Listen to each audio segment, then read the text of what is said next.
For the 20th time in Bethune-Cookman baseball history, the Wildcat baseball team has advanced to the big stage, the national stage, and are competing at the 2025 Regional Championships here in Tallahassee as they get to take on the number 9 national seed and number 1 seed in this region, the Florida State Seminoles. Live from Dick Howser Stadium and Mike Martin Field in Tallahassee, Florida, just off the campus of Florida State University. This is Bethune-Cookman University Baseball on the CatEye Radio Network. Hello and a very warm welcome. My name is Michael Torello. Happy to have your company here from a overcast, threatening of rain, Tallahassee this afternoon as the Wildcats, champions of the SWAC in 2025, get ready to face the ACC runner-up Florida State Seminoles. I caught up with head coach Jonathan Hernandez earlier in the day to get his thoughts on all things BCU baseball.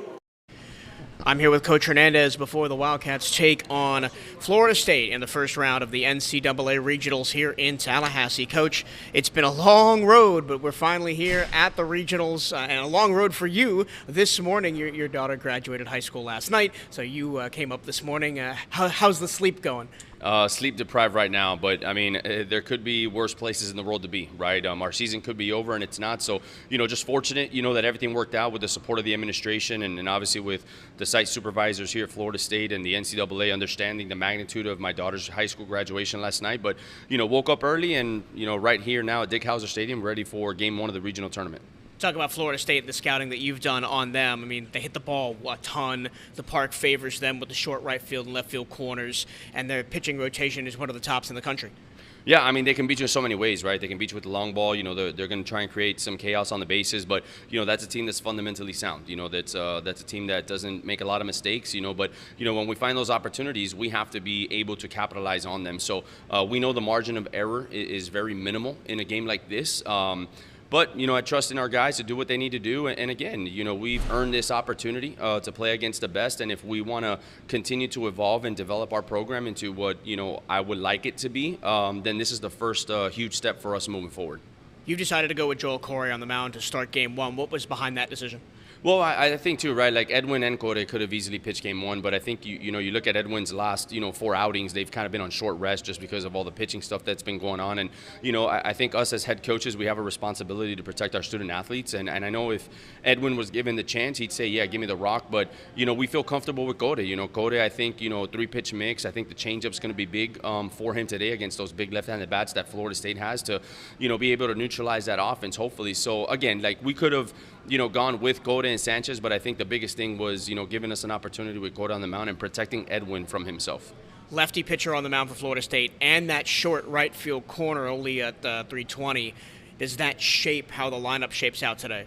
I think we're going to keep it how it's been, the last, week or so, especially in the championship game against Florida A&M. So, we feel confident in the lefties that we do have in the lineup. Should, obviously Daryl's going to be at the top. Armani's going to be in there. Just everybody else. It's going to take a group effort. This is a really good team. It's a 9th national seed for a reason, right? So, we have an opportunity in front of us to, do some special things and looking forward to 3 o'clock first pitch. Thank you for your time, Coach. Good luck today. You got it. Hail Wildcats.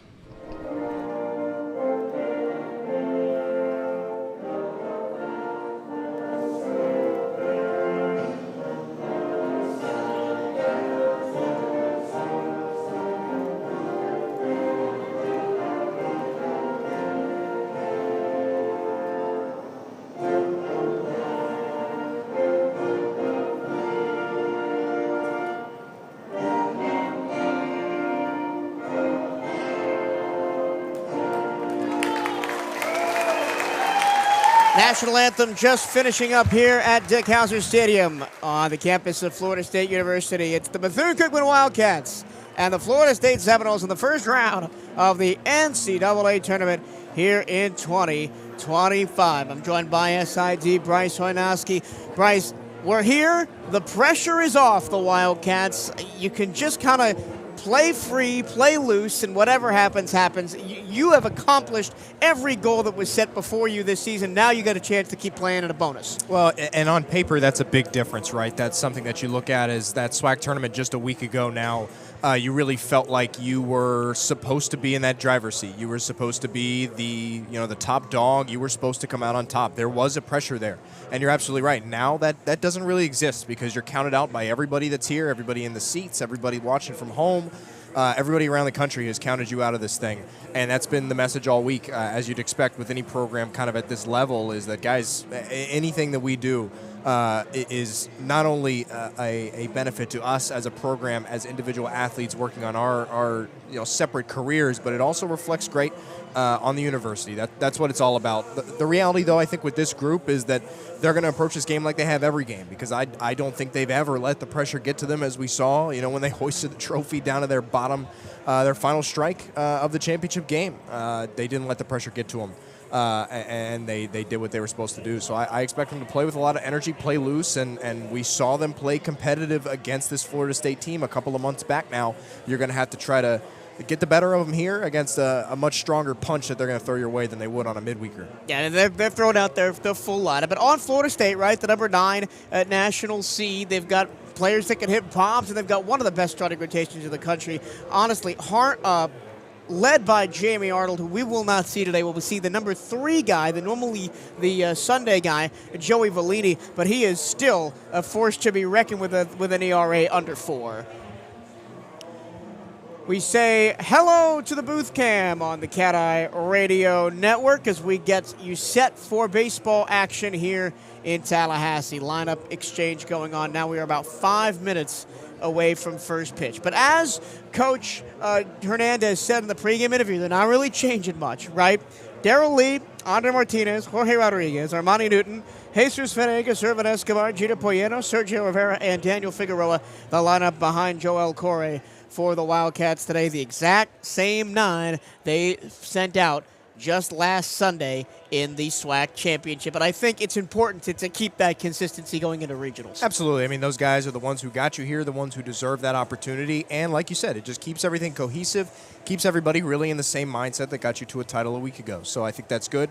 Again, we'll see what the first punch looks like from these Wildcats, because there's been times throughout the season, throughout the postseason, where you have started slow, and you can't do that now. That's the one thing that you truly cannot get away with. If you want any shot in this thing, you're going to have to come out and you're going to have to give them your best swings early on and not let the pressure and everything build up as the game goes along. And it is a short porch to right field and not a very deep one to left field, right? It is 320 to the right field corner and a flat wall with a high chain link fence above it with conference championship banners and major leaguer banners and all-American banners up there for Florida State. But you don't have to clear that chain link fence if you want to hit a home run out of there. And the left field corner, which the Wildcats have threatened a lot with their strong right-handed hitting bats, is only 340, and we saw what they did to a 330 wall in Sanford earlier this year. Yeah, I mean, it'll be impressive to see how they adapt, right? Because it was very quick at Rickwood, and we talked with Coach Hernandez about it throughout this week of, they came out, whether it was BP that first day or the first couple days of the tournament, you very quickly realized the long ball wasn't going to be where you were going to be able to really do your damage throughout the week. And so they dialed it back, right? They did it with singles. They did it with stuff to the wall. They did it with balls in the gap. They didn't go to the long ball. They didn't let that big swing get in front of them. Well, now it's a little bit of an option again. The stuff you see might not be the easiest to take out of the park, but you've got the bats that can do it. I do look for the potential of getting a hold a couple throughout this weekend. The Wildcats do not have history on their side. Florida State is the only in-state foe the Wildcats have never beaten. 0-10 all-time. This is their 6th appearance in a Tallahassee regional. They've never won a game in this park at a Tallahassee regional as Florida State takes the field down below us. Garnet, I should say, not maroon.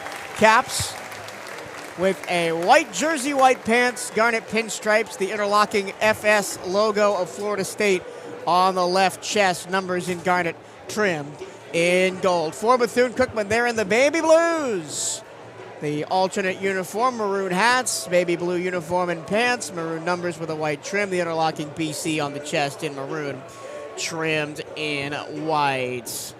And again, they'll have to face Joey Vellini, the former South Florida Bull in his second year at FSU. Vellini is an 8-5 record on the year, 3.59 ERA, 14 appearances, 13 starts. Let's try that again. 2 complete games, 77 and 2/3 innings pitched. He's allowed 35 runs on 64 hits, 31 earned, walking 25 and striking out 95 with an opponent batting average of 229. Just reading that stat line, Bryce, and it lets you know you're in the big leagues now. Yeah, absolutely. I mean, this is just it's a different look. It really is. But I think fortunately for these Wildcats, right, this is what you do to yourselves every single week, right? You subject yourself to this kind of competition week in and week out, whether it's Florida State, who we saw earlier in the year, whether it's Florida, who we, funny enough, missed this year, whether it's, up and down, Miami, FIU, Stetson. You put yourself in these type of spots. Really, when you do it, it's to set yourself up better for conference play, right, so that you have that extra step up against better competition. But when you have the opportunity to play in an event like this, to represent your conference and your school in these regionals, you've been there and done that in a lot of ways and seen this kind of competition. Earlier in this season, when the Wildcats did face off against Florida State, it wasn't too far away, right? They lost 9-7. It was 2 big innings that did them in. 4 in the first for Florida State, 4 in the fourth. And the Wildcats pretty consistently chipped away up throughout the entire game, 2-3, 1-1. But it's the big inning you got to avoid. If you give something up, get out of it, turn the lineup over, keep going. You cannot let this get out of hand early. Well, grit was the word of the week last week when we were in Birmingham, and it's got to stay the same here, right? You can't look up at any deficit. You can't look down with any lead, right? You're going to have to play with that same grit, and you're going to have to battle AB, just keep getting up there, swinging, fighting, and really doing what's gotten you this far. Standing into the first base or the right-handed side batter's box is Darrell Lee, the lefty left fielder, wearing number 1. And we are about to get underway at Mike Martin Field, Dick Howser Stadium. The junior from Troy, Alabama, stands in on the year. The freshman batting .297, just shy of 300. 48 runs on 58 hits, 12 doubles, 3 triples, 9 homers, and 46 RBI. First pitch is a ball, and it's 1. And, Joey Vellini is a left-handed pitcher. 6'4", 247 out of Tampa, Florida. Vellini deals a fastball at the knees for strike 1. Out of Tampa Jesuit High School and a transfer 2 years ago from the University of South Florida. Did not face Bethune-Cookman while he was at USF those first 2 years. Outside, called a strike, and it's 1-2 on Lee. Our umpires today, Angel Campos is the home plate umpire. Shane Cannon is at first, Travis Eggert at second, and Chris Gonzalez at third. So 1-2. Lead, Chopper, first base side, high bounce. It's going to drop in no man's land, and Lee's going to have a base hit. A little bit of swagger from Darrell Lee there, pointing at the ball down, dropping right in front of that infield clay there, infield dirt, running his way down. I mean, that's the kind of at-bat, not the prettiest in the world, but you need to win these kind of games. You need some bloops, you need some luck, and that's one that Darrell Lee, to his credit, that's an impossible play to make if you're Florida State. Runs that one out. It was perfectly in between first, second, and pitcher. And nobody had high up in the air. Nobody had a play on it. Now here's Andre Martinez. 20 home runs on the year, tying the single-season Bethune-Cookman record. And already a pickoff attempt over at first. Darrell Lee, of course, 23 stolen bases on the year, one of the tops on this Wildcats roster. Andre Martinez, what more is there to say? A .354 average, 57 runs on 69 hits, 13 doubles, a triple, 20 home runs. Again, that ties a BCU record. And 59 RBI. First pitch, a breaking ball strike right through the heart of the zone, and it's 0-1. What a magical finish to that tournament for Andre Martinez, too. A guy who really struggled a lot of the week last week in Birmingham, and when he got his shot, man, to do what every kid wants to do growing up, he crushed it. Leon first, nobody out. The pitch. Martinez in the air, left field. That's going to drop in for a base hit. Little looper over the shortstop Lodiz. And there's 2 aboard with nobody out. And see, that's where you talk about a little bit. You think that the approach at the plate last week benefits you a little bit coming into a game like this, right? Where that might be one where at times past throughout the season, that swing's a little bit bigger from Andre Martinez, but that one's nice and easy. Nice, easy single out there to the gap. And Wildcats got a little bit of something cooking early. 2 on, nobody out here. Jorge Rodriguez, the senior, batting .357, highest batting average on the team. 37 runs on 55 hits, 14 doubles, no triples, 14 homers, and 43 RBI. He was the only Wildcat to homer more than twice at the SWAC championship last week. Lee on second, Martinez on first, nobody out. Vellini deals, fouled straight back to the screen, and it's 0-1. And Jorge Rodriguez, we talked about the highs of Martinez and Lee and guys like Venegas and Poyeto. Rodriguez has really kind of been the steady bat in the lineup all year. He's never going to give you the big flashy ones. He does have home runs at times, but he's the one that'll get you the hits when you need them. Foul ball into the BCU dugout down the left-hand side. Unlike Jackie Robinson, the third base dugout is the visiting dugout here at Florida State. Rodriguez behind 0-2. Vellini known for his off-speed stuff. Haven't seen it yet. Let's see if he comes with the curveball here. With 2 on, nobody out, and an 0-2 count to Jorge Rodriguez. Vellini, the lefty, will come from the stretch and fire. Well, with the fastball down and fouled away by Rodriguez to stay alive. Runners going on contact there. I'm surprised we didn't see an immediate bunt from Rodriguez. Maybe they liked the matchup, see if he could swing away maybe plately from second. I also think with Martinez being on first, you'd risk the throw over to catch that runner. Of course, still Lee makes it down to third on that play, but you don't want to give up that extra out. Once again, the 0-2 to Rodriguez. Pitch inside and low. I would say the dirt, but it's not dirt, it's turf. A very interesting field here. Everything outside of the foul lines is turf, along with the warning track, also turf. Everything else is dirt except the area around home plate, which is all turf. The 1-2. High pop, left field. Deep goes Williams. He's going to make the catch a step from the warning track. Darrell Lee's going to advance to third. In fact, both runners are going to advance as Andre Martinez slides into second safely. So Rodriguez does the job, moves the runners over, and there's one away, and runners on second and third. And we're not quite as calm about every fly ball as we might have been a week ago at Rickwood. That ball got a little bit of a ride to it. If the wind had been blowing out to left rather than right, we might have seen that one sail out because it was hit so high. But, with those walls moved in a little bit from what we've been used to over the last week, the Wildcats can get a hold of one. That was a nice piece of contact there. We mentioned the pregame, right? These corners are not very deep. 320 and 340 to the corners. Now it's Armani Newton, the junior, batting .273, 39 runs on as many hits, 8 doubles, 2 triples, 9 homers, and 23 RBIs. Been in and out of the lineup this year, Newton. Check swing, ball in the dirt. Almost got away from the catcher, Carnes. Lineup today for Florida State: Harrelson in right, Lodi is at shortstops, Williams in center, Bailey at first, Fisher at third, Foro at second, Williams at first, Hankerson the DH, and Carnes behind the plate for Florida State. A ball and no strikes to Armani Newton with runners on second and third here. 1 out, top 1, no score as Vellini deals.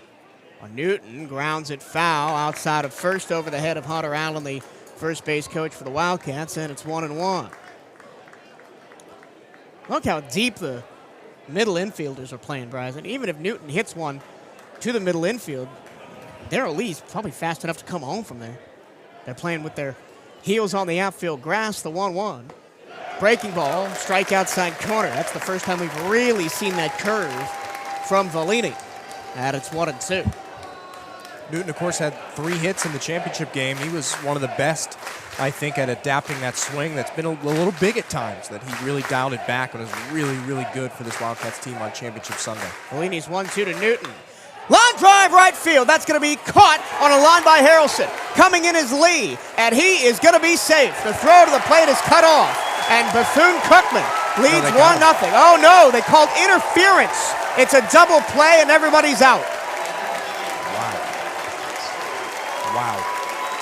Wow. Well, the Wildcats squander an excellent opportunity. No runs, 2 hits, 2 left. And we go to the bottom of the first. Bethune-Cookman, nothing. Florida State coming to bat. This is the NCAA Regionals on the CatEye Radio Network.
We go to the bottom of the first here in Tallahassee.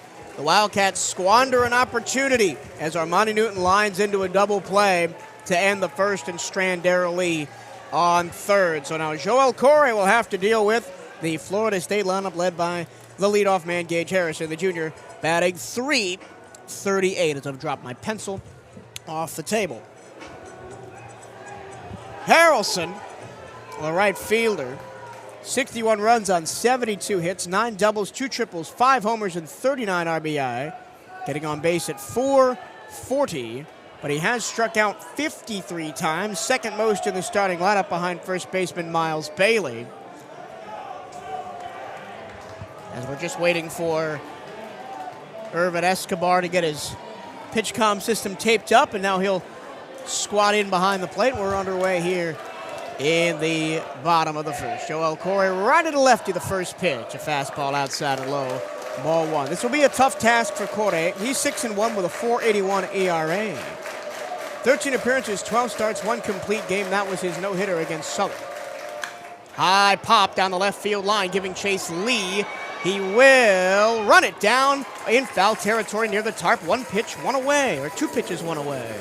Well, it's going to be interesting for the Wildcats because as much as we say you've tested yourself against this midweek competition in the state of Florida, it's not the environment like this, right? You've already heard the K-time a little bit on the other side from this Florida State crowd.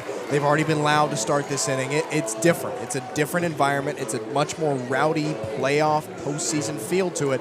And especially if your guy on the mound, Joel Corey, that's where you're going to get a lot of it. Up steps the man. First pitch upstairs to Alex Lodis. From St. Augustine, Florida, Bartram Trail, the transfer from North Florida, one of the best individual hitters in the country. And he grounds one towards short. It's fielded by Poyeto. Throw across the diamond. Got him by half a step. Nice play by Poyeto. And good communication between Martinez and Poyeto out there because Martinez let it go. Yeah, he was ready to glove that one, but you saw him dive out of the way there so that Poyeto could get it. Not only is it impressive, really kind of like a hockey goalie, Poyeto was screened on that play. He almost couldn't see the ball, but gathered it enough in the glove and fired it over. Poyeto's week defensively is going to be one to watch because he struggled at times in the tournament last week. Now here's the lefty, Max Williams, and he puts one in the left center field and deep. That ball is gone. First pitch swinging, first pitch crushing for Max Williams.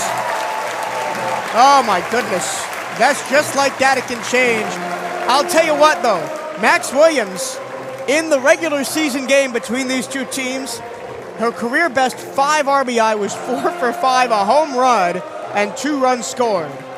I mean, that's like you said, it turns on a dime, right? We saw the opportunity there with the first 2 quick outs for the Wildcats. You're starting to think, okay, here we go. We got a chance to really move quick, get the bats back out, and start it working again. And this, like that, Florida State sends an absolute moonshot out there. You just can't miss your spots if you're on the mound against a team like this. We see it on the midweeks. 110 on the exit velo on that one to left center field, right above the truest side. Out there on the wall. And now another left-hand hitter. A breaking ball first pitch cut on a miss from Miles Bailey, the first baseman.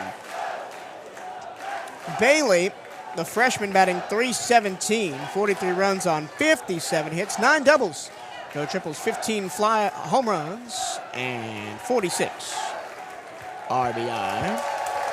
The count is a ball and a strike after a fastball in the dirt. 1-0 Florida State here in the bottom of the first after a solo home run by Max Williams. That one bounced to the plate, 2 balls, 1 strike. And if you're Corey, you can't let that bother you. You just got to get back to work and try and mow these guys down. And you're not going to get those big strikeout numbers. This is not the SWAC where batters are going to hack at everything.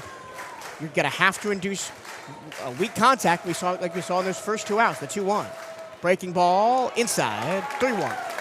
Yeah, solo shot's never going to kill you. No matter how far it was hit, you don't get extra runs from it going 400, 450. Just got to settle it back down. 1 run in an inning against this team is not bad at all. Swing and a miss, and now it's 3-2. Bailey wanted all of that one. It was ahead of the changeup. Now it's 3-2. Corey shakes off a pitch, now comes home with it from the stretch. Outside ball 4, and the first base runner of the day for Florida State.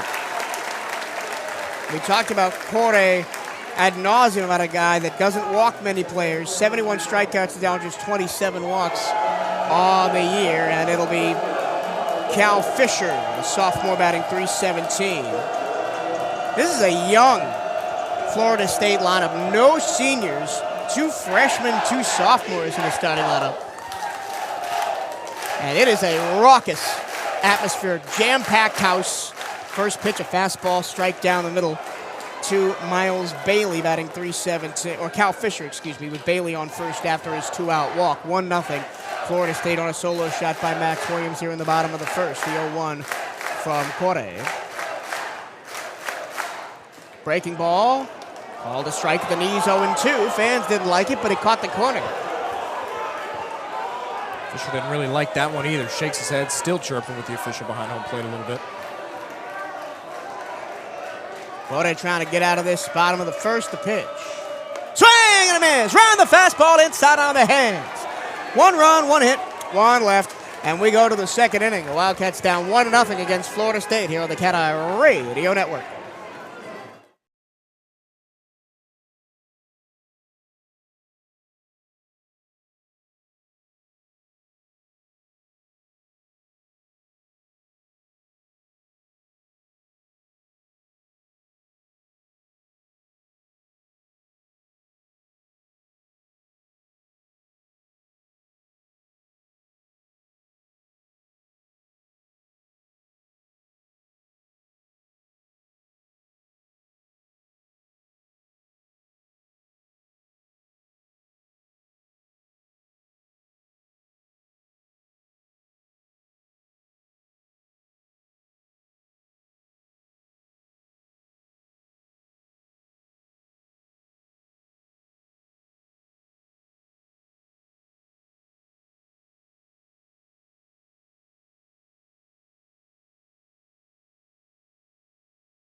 To the second inning we go in Tallahassee. 1-0 Florida State on a solo shot by Max Williams.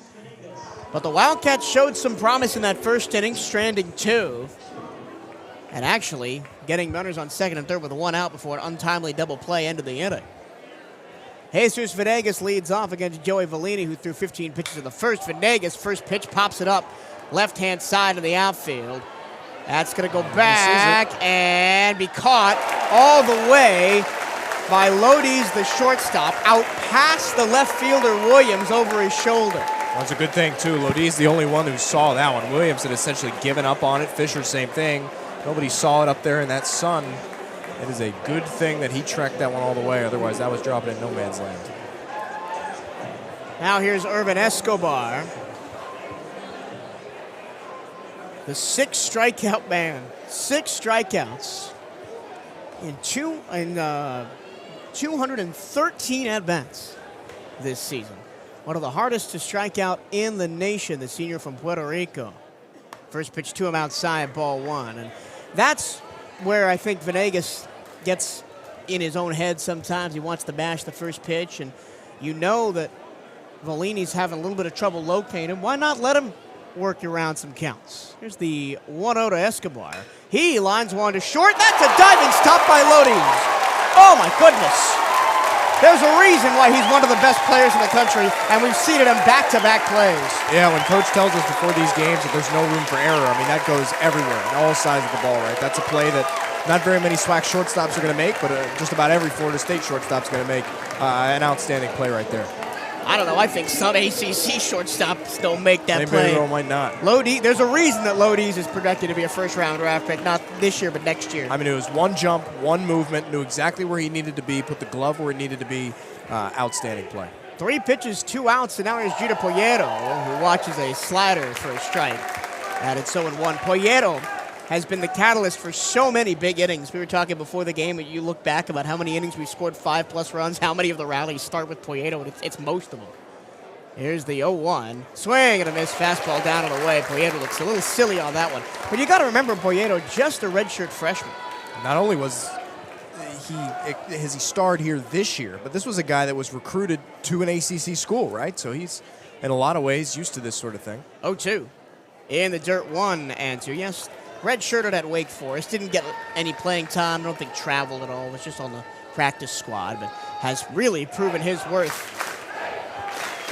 As the K-Time chant goes up for this capacity crowd here at Florida State. The 1-2. Breaking ball, swing and a miss, strike 3. 1-2-3 go the Wildcats on an inning dominated but shortstop by Alex Lodiz. He makes 2 incredible putouts, and the Wildcats go 1-2-3. At the bottom of the second, we go 1-0 Florida State here on the CatEye Radio Network.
One 0 Florida State. The Wildcats were retired in order in the top of the second. We go to the bottom. Here is Drew Farreau, the second baseman.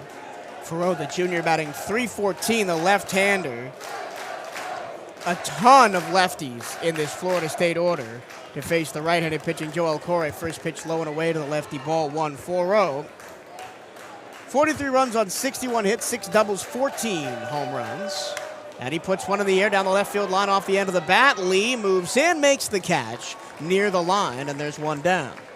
Well, thus far, Corey's done a nice job the early parts of these innings, and really just the one mistake pitch so far that you can really look at and kind of haunt you to this point. But this is a big spot, right, where Florida State could very easily, after the kind of flip the switch, right, where they had some trouble against the BCU bats to start, turn it around. They have the home run, and then they kind of shut you down a little bit. If you can shut them down right back, I mean, you're doing your job if you're Joel Corey. Here's the sophomore, the left fielder, Chase Williams, who rips one deep to right center field, and that ball is gone. Almost the exact same spot where Max Williams hit it. The Williams go deep. They're not related, but they're related in home runs, and it's 2-0 Florida State. Yeah, that one wasn't quite hit as far, but another one there where when we talk about missing your spots, right, missing your spot against a SWAC team might be dead red, right, might be dead middle. For this one, it takes a much tougher pitch, right, for these Florida State batters, and that's another one that's just hammered. But if all it's going to be today is solo shots, if you can avoid the big rally, that's what we talk about when you say doing your job as a starter. So Joel Corey thus far hasn't seemed like it's let him get into his head too much, but a long way to go. One away, one in. Here is the designated hitter, James Hankerson, swinging a miss at a fastball down, and it's 0-1. Hankerson, the freshman, batting .289. Skipped to the plate by Corey, 1-1. Hankerson Just 10 starts on the season, but he gets the start today against Bethune-Cookman, down and in with the fastball. 2-1. 6 runs on 11 hits in 38 at-bats, 3 doubles, 2 homers, and 8 RBIs. Hacking and missing at a breaking ball outside 2-2. The rare gloveless batter, kind of a throwback for Hankerson, as he stands in when there were no batting gloves. The 2-2 in the dirt, 3-2. Corey has 1 strikeout and 1 walk through an inning in the third, and has allowed 2 solo home runs, hence it's 2-0 Florida State. And he's got a full count now against Hankerson. He deals, and he missed it. Not sure where that missed from our angle, probably inside. We are off the plate a pretty significant amount to the right, so it's a little hard to gauge, but it's the second walk given up by Corey. And immediately in the first, he gave up a home run, then walked Bailey. Now he gives up a home run to Williams and walks Hankerson, and here's the 9-hole hitter, Hunter Cairns. Only the 3rd righty batter to face Joel Corey so far today. Breaking ball, outside corner, strike 1 to Cairns, the freshman, batting .270, lowest batting average of the starting lineup. He's the catcher. 32 runs on 33 hits, 7 doubles, 6 homers, 14 RBI, with a .369 on base. Swing and a miss, and a ball in the dirt, and it's 0-2. Corey's gotten his fair share of swings and misses thus far. A lot of stuff has been that inside bottom corner, really on both sides of the plate. But see, then he tried to come back with that pitch sometimes higher up in the zone, which is when you've seen some of those balls get hit over the wall. 0-2, 1-on-1 out.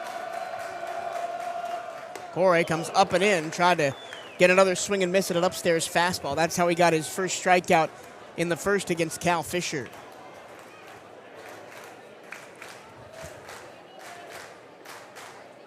One-two. Bounced it to the plate. Ball skips away from Escobar, and Hankerson will take second base on the wild pitch.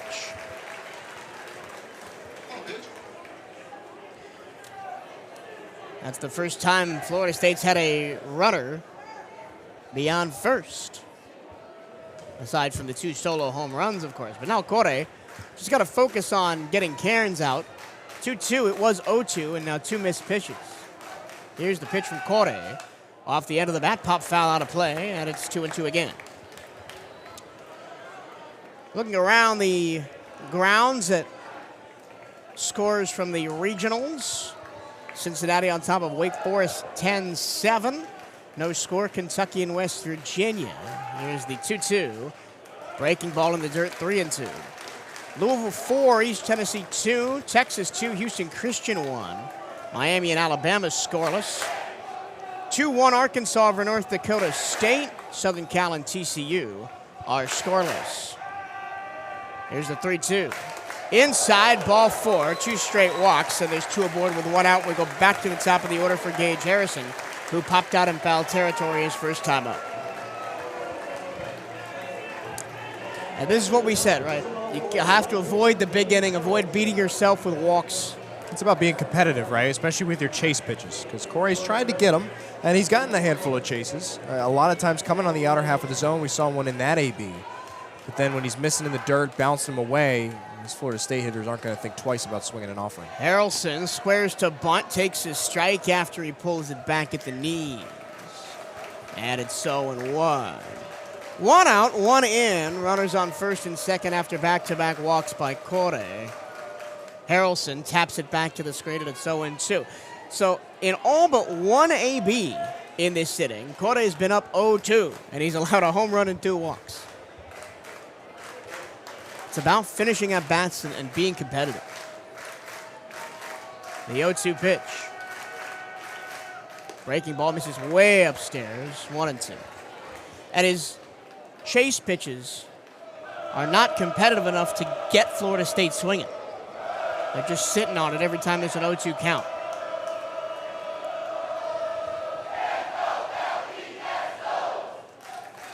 One-two outside and low on a fastball, 2-2, and it's not close enough to induce those swings. Yeah, Florida State knows that a lot of times you've made your hay in the SWAC throughout the year getting those chases, right, on those third pitch swinging strikes. It's going to be a lot harder to get those now. You have to pick a corner. 2-2, up and in, missed with the slider, 3-2 again. 2 games have already finished this morning. East Carolina battered Florida 11-6. It was 9-0 after 2 innings in that one. And North Carolina shuts out Holy Cross 4-0. 3-2, fouled away on a fastball, and we'll do it again. First and second, 1 out. Here, bottom 2. Jorge's already had to really battle in these first 2 innings. Has already thrown 30 pitches. Here's the 3-2. Swing and a miss. Got him. Fastball low. Second strikeout for Jorge. 2 down. The 2 strikeout he's gotten have been big swings, both on the inside part of that plate and low. That's a big hack. Florida State's going to do their fair share of swinging, right? Because they know they've gotten a hold of a couple already. So they're not going to shy away from trying to put another one into the seats or into the outfield there. Well, he grounded out his first time up on 1 pitch. Here's Alex Lodiz, batting .415, slugging .760. 2 on, 2 out, a big moment early on in this game. Jorge deals to the right-hand hitter. Lodiz fouled away, third base side, has to make the third base coach jump out of the way, and it's 0-1. Foreau led off the inning with a fly ball. Williams homered.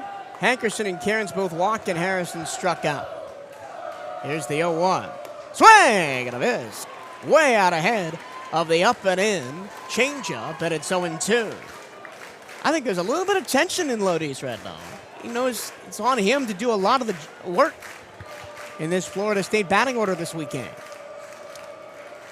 Jorge's 0-2. Swing and a miss. Fastball in. Rung him up. So Jorge allows another solo shot, but he strands 2 with 2 strikeouts. And we go to the 3rd inning, 2-0 Florida State here on the CatEye Radio Network. You're listening to coverage of the 2025 NCAA Regional.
To the 3rd inning we go, 2-0 Florida State on 2 solo shots. Bethune-Cookman battling. They've stranded a couple on base and 2 in scoring position already, but went quietly 1, 2, 3 in the second as Sergio Rivera will stand in to lead this off. And Rivera and his counterpart behind him, Daniel Figueroa, were such a revelation at the SWAC tournament this past weekend. First pitch from Volini is a ball low on the fastball, 1-0. Hey man, we were all just collectively hoping, let's just get to that bottom of the order every time through. It was really incredible. I mean, there's nothing crazy that any of them did either. Just nice, easy swings, a lot of singles. Rivera, line drive left field. That's going to drop in front of Williams for a base hit. And Rivera's another one, right, who's been here and done that for going on 2 years with this program, and he's seen all of these teams throughout this state a bunch of times. He's not going to let it get to him as far as that moment, as far as that crowd and the atmosphere here. It's a nice, easy start. Really, the Wildcats offensively, I think, have been better than we may have anticipated early in this game. They're putting a little bit together. They're threatening. They have not gone, quietly really to this point, except for that second. Here's Daniel Figueroa now with Rivera on first and nobody out after a leadoff single left. Wouldn't be surprised to see him drop down the bunt here, but no, he'll swing away and chop it foul. Right at home plate on a fastball in on the hands, and it's 0-1. It's interesting, the lineup composition, Bryce, has been Rivera, Figueroa, Lee, 8-9-1. Those are your three fastest guys. You don't sprinkle speed throughout the lineup. You kind of get it all at once. All just three really good table setters. Figueroa maybe the most recent to join that group. Sergio Rivera, the best base stealer on this Wildcats team. 34 on the year out of 38 attempts. And he gets checked on by Joey Volini. Wildcats were picked off twice in that SWAC championship game by FAMU pitching. 0-1 on Figueroa, 1 on nobody out, top three. Line drive is short, that gets through past the reaching glove of Foro. And two singles put 2 on for the Wildcats with the top of the order coming up. Figueroa, man, has pulled that bat out of nowhere. Not to say he was a completely hapless hitter at any point, because he was fine, but he's having that run that some guys just manage to find this time of year where everything he hits finds grass. That's such a good hit. Remember 2 years ago we were talking about Irvin Escobar doing almost exactly that in the postseason, right? He was just unget-outable. And we've said it a bunch, man, but it's worth noting. This was a guy that was nearly off of the playoff roster going into the SWAC tournament, and he was conference tournament MVP. Corners in, Lee squares to bunt, puts it in the air, and it's caught. Caught by Fisher, who charged in from third. And he leaped to get it. That's a tough one if you're Darrell Lee, who's one of the better bunters on this Wildcats squad. Yeah, uncharacteristic. Really, this whole lineup, for the most part, save for maybe a couple in your middle order, have been good at bunting throughout the year. That's really the one thing you can't afford to do in that scenario. Here's Andre Martinez, single to left his first time up, then was doubled off by a great catch in center field. He didn't tag at second. That ended the first inning. He's got Rivera on second, Figueroa on first. How many times have we said that over the past 2 weeks? And he fouls one straight back, first pitch swinging. Some combination of Rivera, Figueroa, and Leon, and here comes Martinez. And really, before that walk-off home run of the championship game, he had kind of underperformed to our lofty expectations of him through that tournament. He's behind 0-1 after the foul away. Volini deals, swinging and foul back to the screen on a fastball in on the hands, and it's 0-2. Martinez does strike out a fair bit, 32 strikeouts in 195 at-bats. 357 on the year, 20 home runs, tying a BCU record. Volini way up in the count, and he'll come home with the 0-2. Swinging a high pop down the first base line. That will make the seats as Harrelson gives chase, and we'll do the 0-2 again. 3 straight fouls on 3 straight pitches for Andre Martinez. He's just a little bit behind that fastball. The fastball from Volini that's up in 94, 95 range. A little bit faster than the Wildcats are used to seeing throughout the SWAC season. Wouldn't be surprised if he tries to ring him up and in again. That's where probably the worst swing of the AB for Martinez thus far had been. Once again, the 0-2.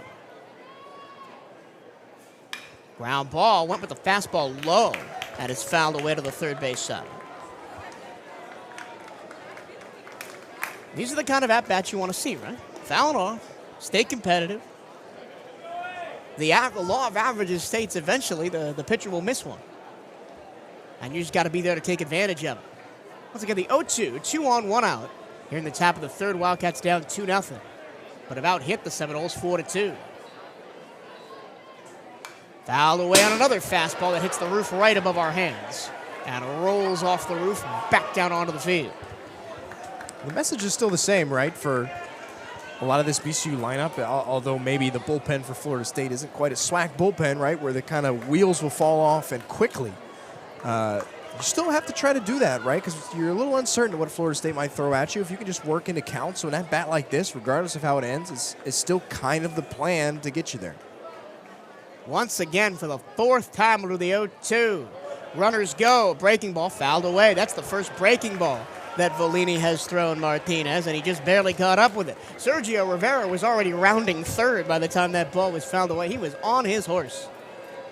But he'll have to go all the way back to second, as we'll do an 0-2 count for the 5th time in this AB. A long battle between Joey Volini and Andre Martinez. 2 on, 1 out, top 3. Volini deals. Swing and a miss, got him with the curve. And Andre Martinez goes down to those 2 outs. What a battle, though. And you mentioned it with the breaking ball, just such a different look than what he'd been thrown much of this at-bat. That one was the nastiest pitch he saw at any point, so just tried to go fishing for it a little bit in the dirt. But you're right, absolutely a battle and a nice, way to stay competitive. Now 2 on, 2 out, and here's Jorge Rodriguez, who flied out to left his first time up, and if the wind wasn't blowing in from left, he might have had a home run down towards the scoreboard. He really unleashed one. First pitch from Volini to the right-hand hitter is low and inside, ball 1 on the curve. Of course, the board has Armani Newton at bat. That's not correct. This is Jorge Rodriguez. Just waiting for them to notice that that's wrong. They might not. Rivera on second. Figueroa on first after back-to-back singles to begin the inning. Breaking ball called a strike in on side corner. And it's 1-1 on Rodriguez. After that, Darrell Lee attempted to bunt but just popped it up to the third baseman, and Andre Martinez struck out. And this is what kind of separates the fantastic pitchers in college baseball from maybe some of the ones we see in the SWAC.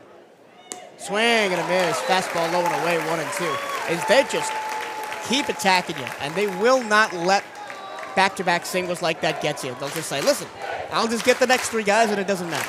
They have the stuff, they have the control, they have the endurance. It really is. It's a different beast a lot of times when you face these top programs, especially in the state of Florida. 1-2, 2 outs, 2 on. Runners go upstairs. Runners advance, 2 steals, and now it's second and third.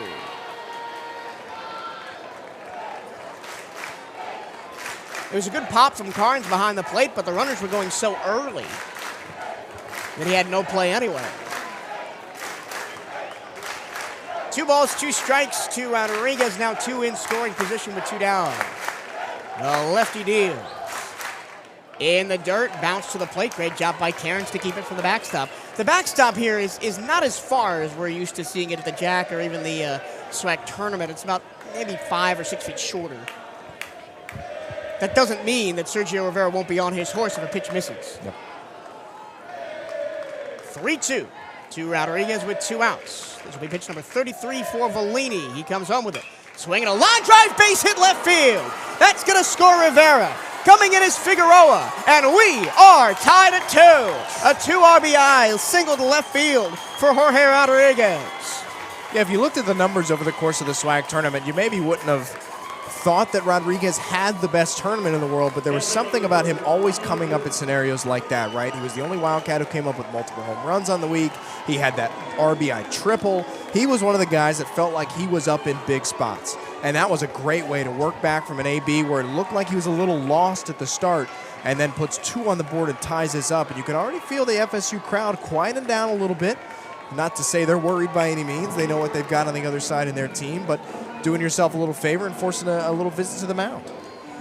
This will be Micah Posey, the pitching coach, to come on out and talk to his starter, a Tallahassee native and Florida State graduate, 12 years of coaching experience at the Division I level, and is in his 2nd season as the pitching coach here at Florida State. I look down the third base line, and Jake has just gone out to the batter's box to talk to his dad, Coach Hernandez. Believe you me, he's equally as tired as his dad out there at third, coming from his daughter, Kaylin's graduation last night. They are exhausted. Listen, there is nobody who is more hyped than Jake Hernandez. I'm just trying to being around him downstairs before the game. Like, he's ready. Yep. The unofficial team mascot of the last couple of weeks, man. Been playing bat boy. He's great, man. He's loving every minute. Here's Armani Newton, who put a really sharp line drive to right his first time out that was caught and ended up being a double play. Inside check swing, no swing, ball 1 to Newton. Jorge Rodriguez on first after driving in Rivera and Figgy. to tie the game at 2 here in the top of the third. The Wildcats have out-hit the Seminoles 5-2. The only 2 hits for Florida State, the 2 solo home runs. Swing and a miss from Figueroa, fastball low and away to the lefty. And as one of the few lefty hitters in this FSU lineup, Armani Newton, he has to be thinking about hunting that 320 sign and right, as he's already seen 2 Seminoles do. Fastball outside, but called a strike. Late call by Angel Campos, and it's 1-2 on Newton.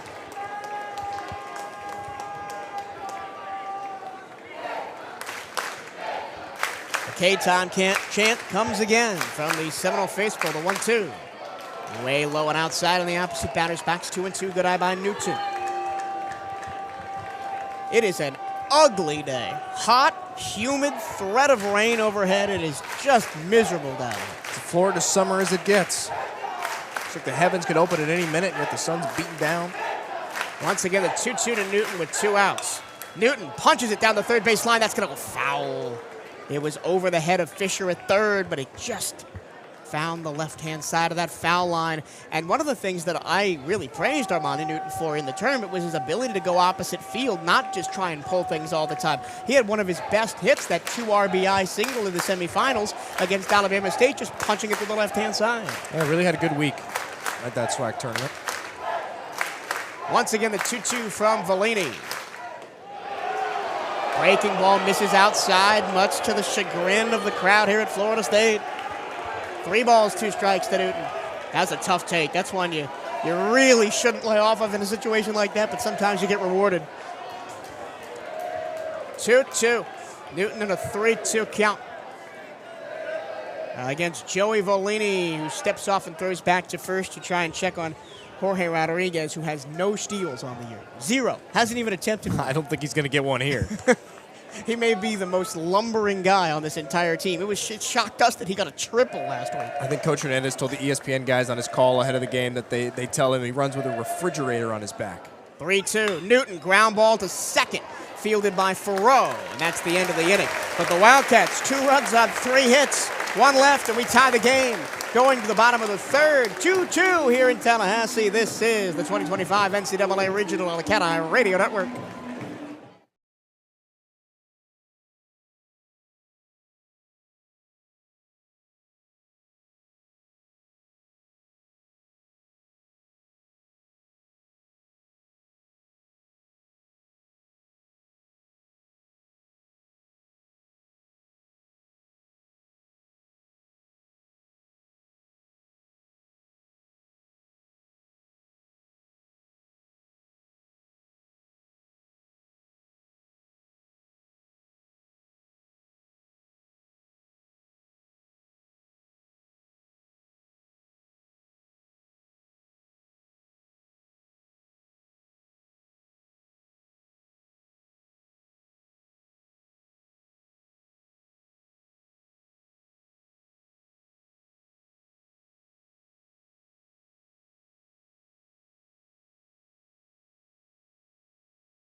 We go to the bottom of the third, and a 2-2 game here in Tallahassee. The Wildcats played 2 on 3 hits in the top of the third to tie it up.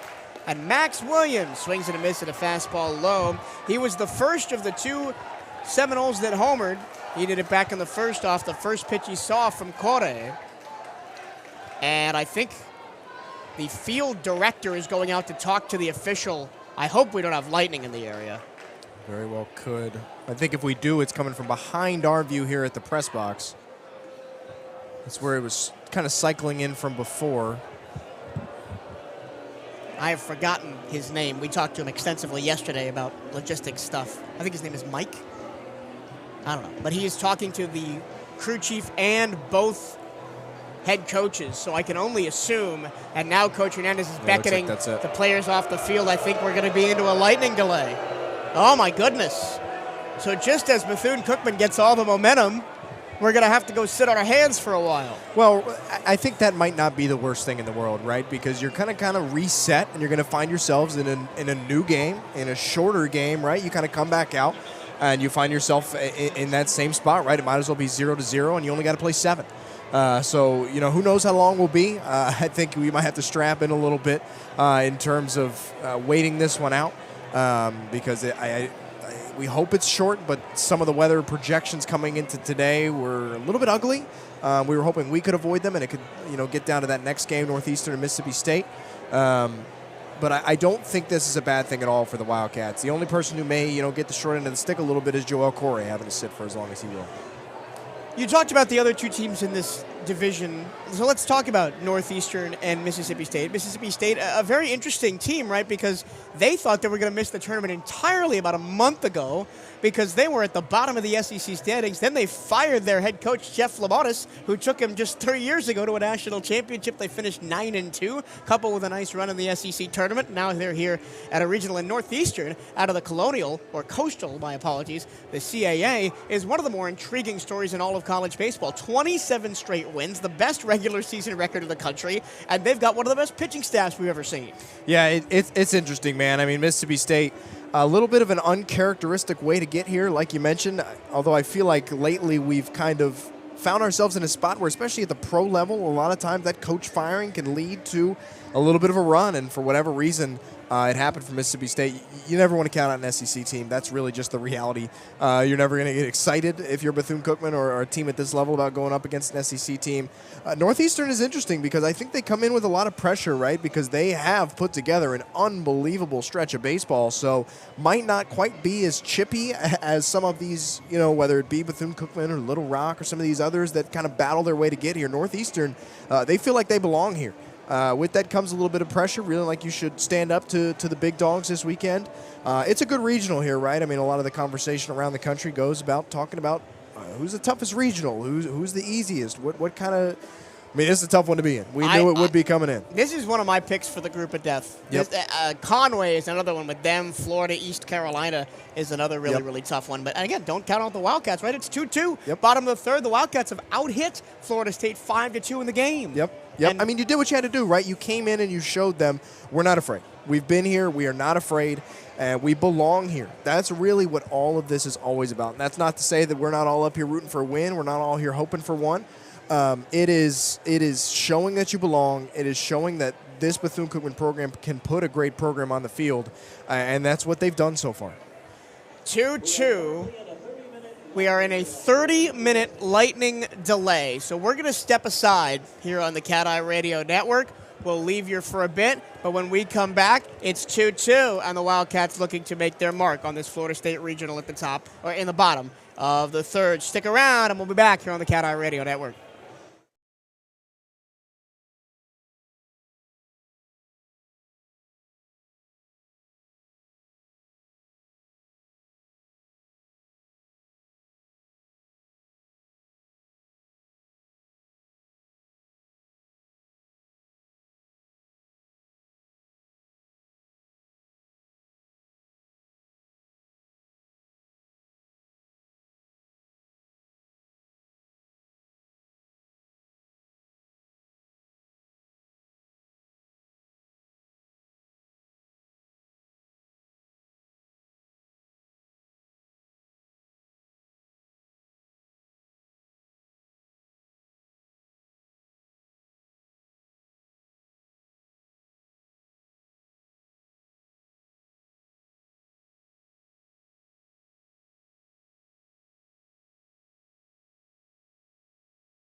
Back at Mike Martin Field at Dick Howser Stadium in Tallahassee, Florida. Back from weather delay and ready to get going again here at the NCAA Regional First Round for baseball. It's the Bethune-Cookman Wildcats 2, the Florida State Seminoles 2, as the Wildcats plated 2 runs on 3 hits in the top of the third to counter the 2 solo shots for Florida State, one by Max Williams in the first and one by Chase Williams in the second. Michael Toronto, Bryce Wojnowski with you on the CatEye Radio Network. And Bryce, we just had about good 30 minutes to stop and take stock. And honestly, if you had said we're going to go to the bottom of the third, tied at 2, and we're going to out-hit Florida State by 3, I think I would have taken that. Yeah, there really hasn't been a whole lot ugly for this Wildcats team, and an opportunity where we know it can get ugly and it can get ugly fast, right? Everything has been pretty good.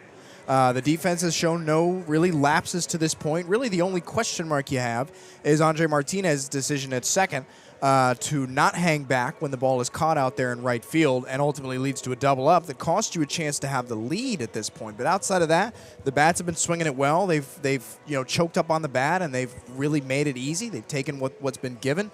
The Florida State, on their side, yeah, they've hit a couple of balls really hard. But that hasn't cost you the big rally. It hasn't cost you that big demoralizing bases loaded early on in an inning. You've really avoided that. And so you've done everything to this point that you need. But now's a big spot, right? Because it's 2 teams that had a chance to reset.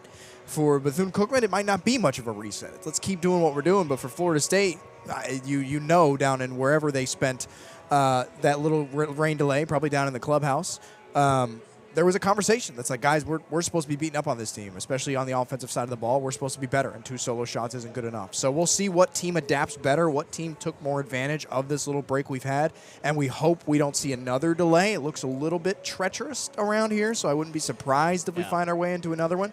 But for now, let's just play ball. The cell that just missed the stadium, we can see it raining out beyond the right field wall. It passed from left to right field during the delay. We saw the rain out there, the lightning out there, but it is moving off to the east. But looking at the radar, there's more coming behind it. So I think we just got to get it as much in as possible before it happens again, because it probably will happen again. So stick with us through a potentially long afternoon here at the ballpark. And you talk about Northeastern and Mississippi State who come behind us. I mean, they're already here. They're taking batting practice. They're getting ready to go. And they could potentially wait, 3-4 hours past their potential expected start time to play this evening. And we were talking with Brian Harvey and a couple of people over in the press box and said, listen, they can start games all the way up until 10:59 p.m. So we can go late into the night if necessary.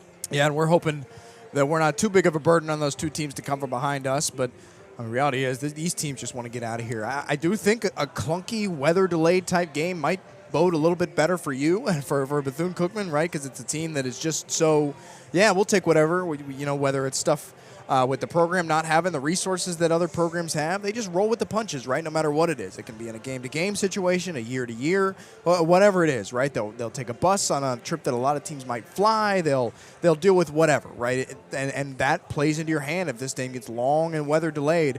But you got to come out swinging again, right? You can't go cold. Talk about Joel Corey so far, right? 2 innings pitched. He's given up 2 hits on 2 runs in the 2 solo shots. Struck out 3, walked 3. He gotten himself out of some tricky situations. Oh, and we just had another lightning strike, and the clock's going to start over. Oh, boy. My goodness. Well, let's finish our thought before we go into another rain delay. So, Joel Corey, right? A little bit shaky to start, allowed the 3 walks, the 2 home runs, but the 3 strikeouts, he's looked really good, and he's enforced some soft contact as well. Yeah, and really that's all you can expect from a team in this position. He's battling, and he's given you this far. I'm not sure we necessarily expected it to look as clean as it has. He's got some really good swinging strikeouts. He's mixed it up well. He's battled against a really tough, really mature, and a Florida State team with a really good eye.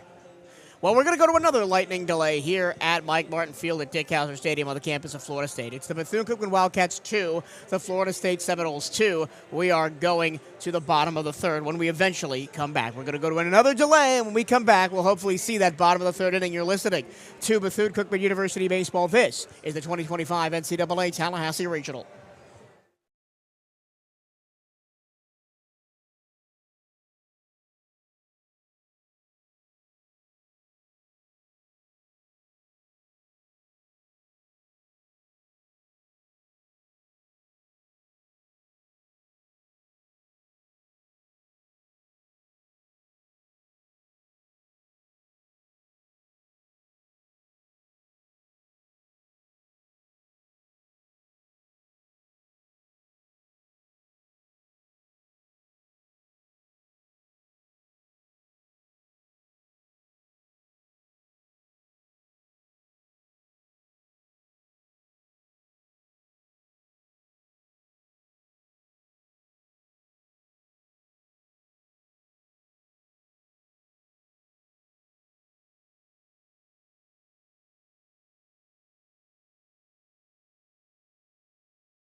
The stage is set.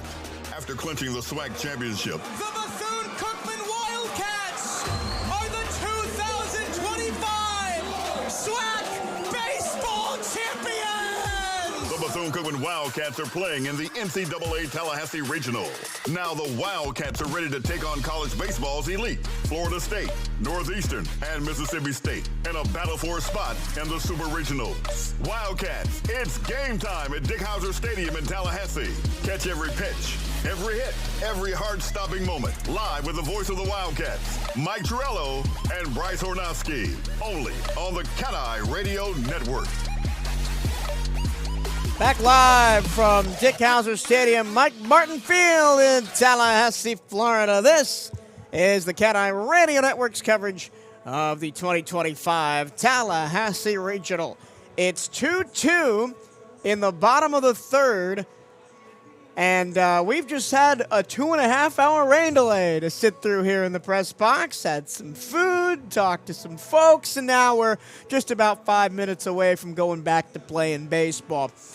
Bryce, the first 2 innings, 2.5 innings, went about as well as you could have imagined, right? You limited them to 2 solo shots. You've put runners on. You've got 2 in. And now you're just about carrying that momentum through to after the rain delay. Well, you really have to come into it. We mentioned it before, the long break that seems like an eternity ago, that it's a chance now to look at this and say, hey, listen, it's a 0-0 ball game, and we've only got to play, 7 and a couple extra outs, right? And the biggest question mark, as we've learned just in the last couple minutes, is Joel Corey's going to come back out and pitch this game. It's a guy that looked, save for a couple of mistake pitches, pretty strong, right, considering the opponent on the other side. A guy that, according to Coach, battled to get back out there, has stayed loose the whole time. Player safety always a concern with this sort of thing. But there he is, walking out back to the mound as we speak. So he's going to be the biggest X factor early on in this game. And can the bats pick up right where they left off? Because they've looked good. Joel Corey has allowed 2 runs on 2 hits through 2 innings, both solo shots, striking out 3, walking 3. The 3 walks really where it kind of gets a little shaky, right? If you got to avoid that. But I think with Pablo Torres behind him in the bullpen, Coach Hernandez and Coach Sanchez shouldn't be shy with the hook if it doesn't go well for Corey early on. Absolutely, and we've talked to Coach, and Pablo Torres is going to be the guy out of the pen, already doing a little bit of warming down there just in case. I think you're going to know pretty quick with Corey what it's going to look like. I'd say give him a dozen pitches or so, and if it's noticeably looks like a guy who's been sitting for 2.5 hours, then I think you pull the plug. And I think that Torres is probably the right guy in that spot, especially given just the mileage that's on a guy like Edwin Sanchez's arm from the last week. But I think really if this one's going to go the way of the Wildcats, it's still going to have to be how it has been all season, which is the bats are going to have to pick it up, and they're going to have to do a lot of the heavy lifting here. And so far, the early signs have been good. While Joel Corey gets his soft toss work in, his warm-up pitches in, let's get you some of the scores from around the NCAA regionals. Georgia way up on Binghamton, 17-2 in the 7th. Remember, no run rules in postseason baseball. Miami leads Alabama 5-3 bottom 8. Southern California leads TCU 13-1 in the 9th in Corvallis. What a game by Southern Cal. They were one of the last 4 teams in, and they're dominating a team that should have thought they should have had a regional. Arizona beating Cal Poly 3-1, and in the 7th, it's Georgia Tech, who also thought they should have had a regional, up 5-0 over Western Kentucky in the 7th. UCLA up 6-2 over Fresno State in the bottom of the 6th. It is Stetson 8, NC State 0, bottom 6. We've been watching that one in the press box during the rain delay and just going, let's go Stetson. I mean, that is a team we said, we like our chances maybe against the postseason. I'm kind of glad we're not seeing them now. Oh, yeah, Volusia County representing just, 30 minutes down the road from Daytona Beach. My alma mater, of course. I'm watching that one closer than a little bit than everybody else. But, man, what a hurting they're putting on them down there. It is Wright State 1, number 1 Vanderbilt nothing in the first. So Wright State on top there. Finished games, East Carolina beat Florida 11-6. North Carolina beat Holy Cross 4-0. West Virginia beat Kentucky on a walk-off 4-3. Louisville beat Eastern Tennessee 8-3. Cincinnati beat Wake Forest 11-6. Texas beat Houston Christian 7-1, and Arkansas beat North Dakota State 6-2. We'll keep you updated with all scores around the country as we go on in this marathon game that we've only played 2 1/3 innings, and here we go again as Max Williams, who 3 hours ago in the first inning hit a solo home run to right field to begin the scoring, and he stands in to face Joel Corey. First pitch outside to the lefty bat, ball 1. The crowd has significantly thinned out here at Mike Martin Field in Tallahassee. Pitch from Corey, swing and a miss, and a ball that bounced on the plate. And it's a ball and 2 strikes. The count was no balls, 1 strike when we went to rain delay. So now it's 1-2. Putting the shift on here late in the at-bat. Andre Martinez, the third baseman, is going to run over to the first base side. They're going to play 3 on the first base side. That one is in the dirt, 2-2. That's a lot of space they're leaving open down that third base bag. I mean, who's talking? Jeter Poyeto is 10 steps from the second base bag, and he's the only person on that side of the infield. Up and out with the fastball for Corey, and he walked 3. 2 of those 3 that he walked, he was up 2-0 in the count. Now 3-2 against Max Williams, the lefty. Here's the pitch. In the dirt, ball 4, and Williams walks. Oh, boy. 4th walk for Corey. Yeah, and again, it might take a batter for Corey to find his footing again. He might never find it again. It's really hard to sit for that long and get back in, especially against a team in Florida State that you already have to do your very best. You have to pick your spots very carefully. Now here stands a batter in Miles Bailey, who walked his first time up. Fastball outside to the lefty hitter. 0-1. Bailey on the year. .317 is average, the freshman. 1 on, nobody out. Bottom 3 in the dirt, almost hit Bailey. And I wouldn't be surprised if Corey isn't long for this game, because he has not been close on any of these. 2 balls, no strikes. The pitch. Swing and a miss. Got him to go on the changeup, low and away. And it's 2-1 to Bailey.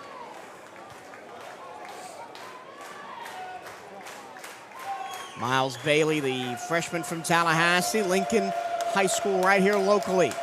Watches the 2-1. Up and out, ball 3. Again, not close. Urban Escobar having almost to stand up to get that one.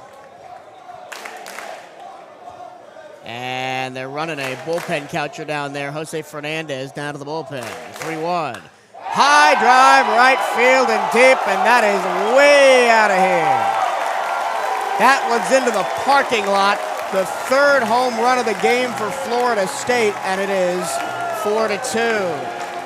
Well, that's another one hit to that same exact spot out there in right center field. Just about all 3. That might have been the furthest one we've seen thus far, but that's kind of the gamble you took, right, when you put Corey back in the game. I don't necessarily put this one on him. He fought for the right to come back out. That doesn't necessarily mean it's the safest play in the world. And you just kind of left when you had no choice but to find it over the plate, and it's sent back the other way. And just kind of left fastball middle. 3 home runs for Florida State, all to right center field. That one would have been out in any baseball stadium in the world. Absolutely crushed. 4-2, Florida State. Well, they didn't take long to jump right back on top. First pitch, swing and a miss, and a cutter on Cal Fisher, who struck out his first time up. Still nobody out. Bottom 3.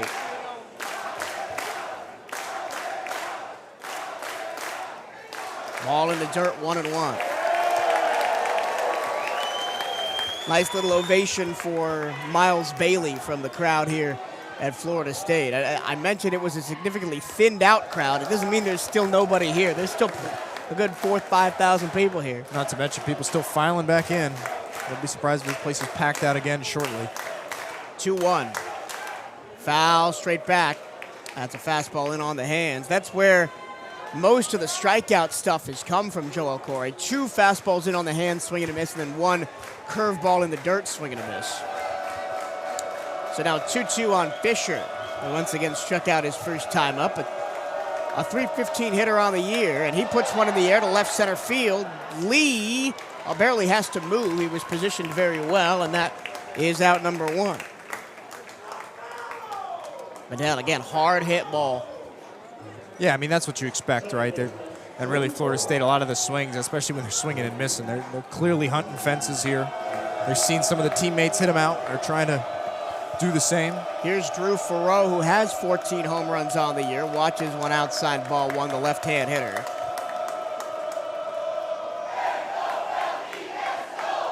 Six lefties in this lineup for Florida State. Down low and outside again, 2 balls and no strikes.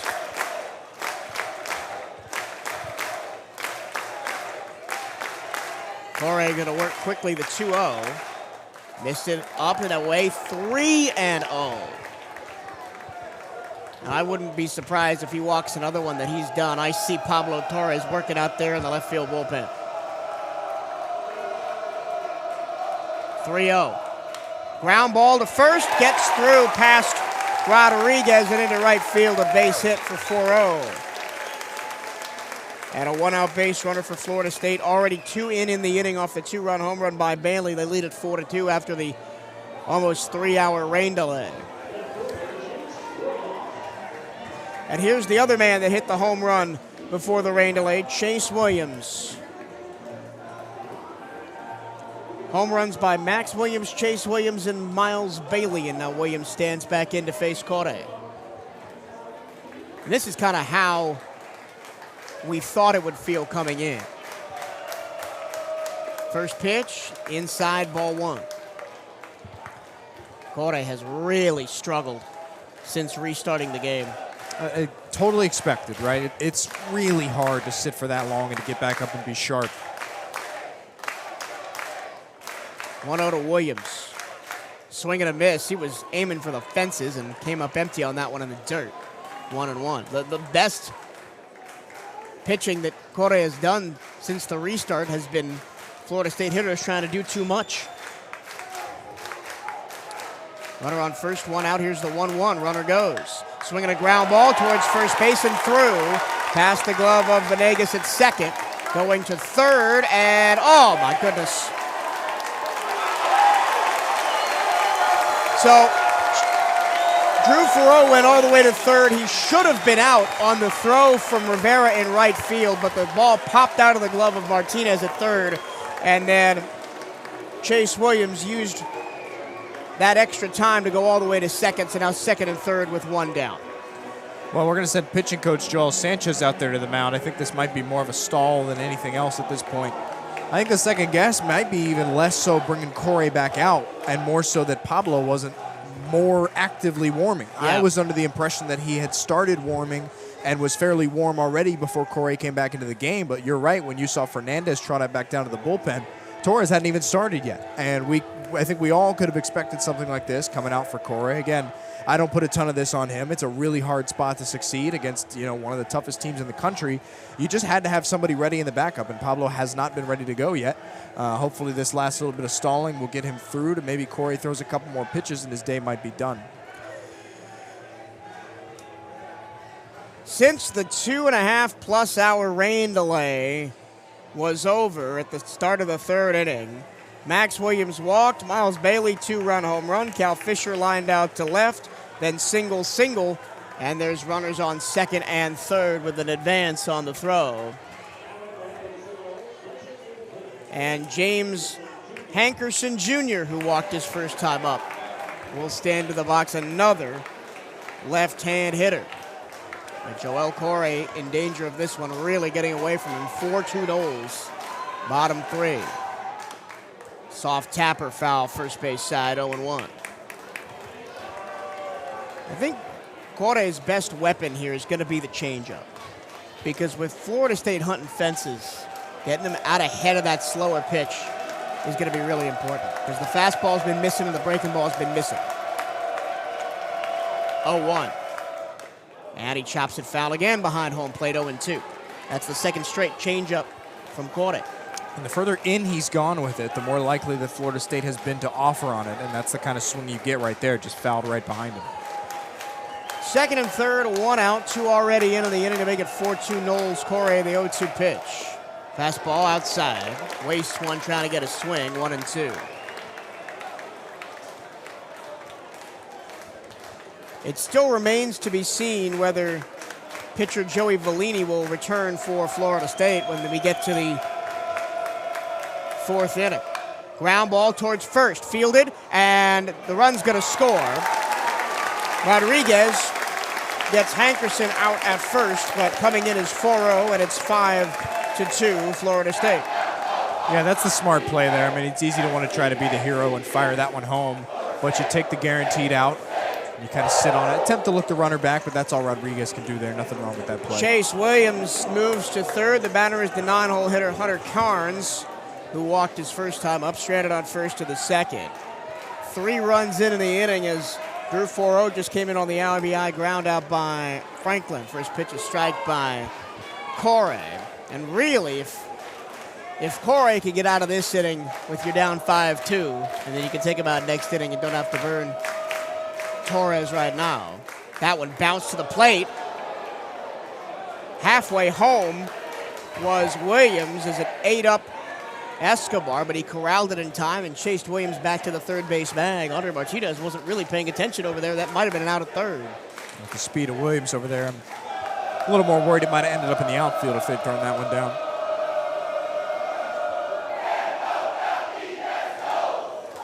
Here's the 1-1. Breaking ball outside and low, 2-1. Corey just needs to pound the zone here. Try and get some soft contact. 2-1. Swing and a miss, went with a changeup again.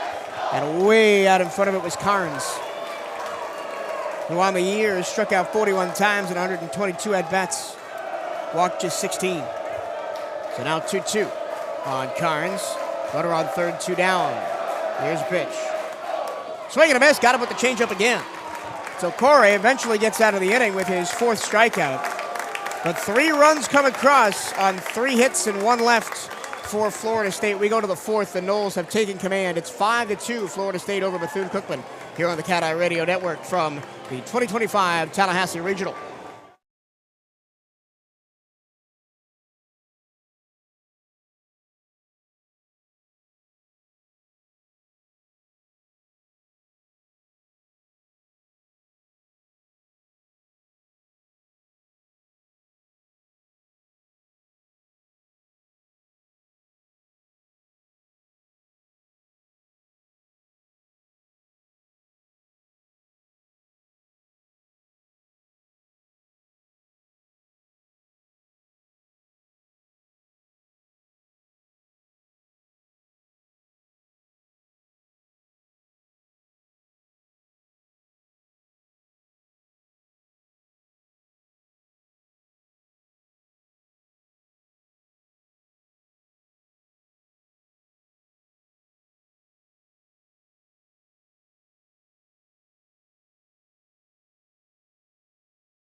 Five to 2, Florida State, as we go to the 4th inning, as after the rain delay, FSU immediately puts 3 on the board.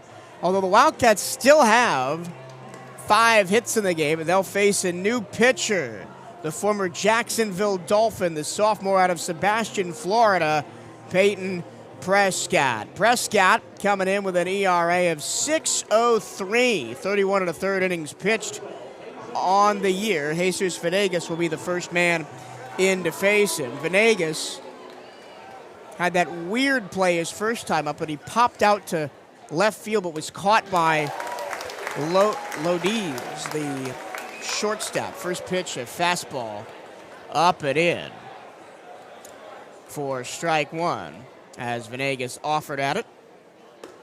There's another fastball, but that one missed outside. 1-1-2 Venegas. I don't think Venegas will be really mad about that first hit. It was just a great defensive play to take it away from him. Really should have been routine, but the ball kind of got lost in the sun a little bit. That's why Lodiz had to kind of run out there and save the day. 1-1, Venegas fouls it back. Another high inside fastball. 98 miles an hour on the heater, says the scoreboard here at Mike Martin Field.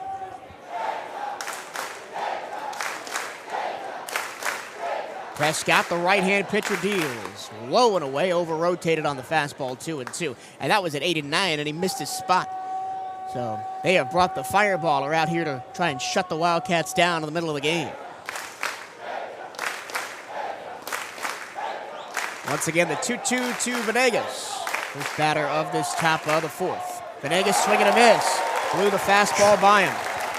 Yeah, it's hard to catch up with 99 when you haven't seen much close to that all year. I mean, that was well behind it, every bit of pumping the fastball in there, and Venegas gave it his best shot.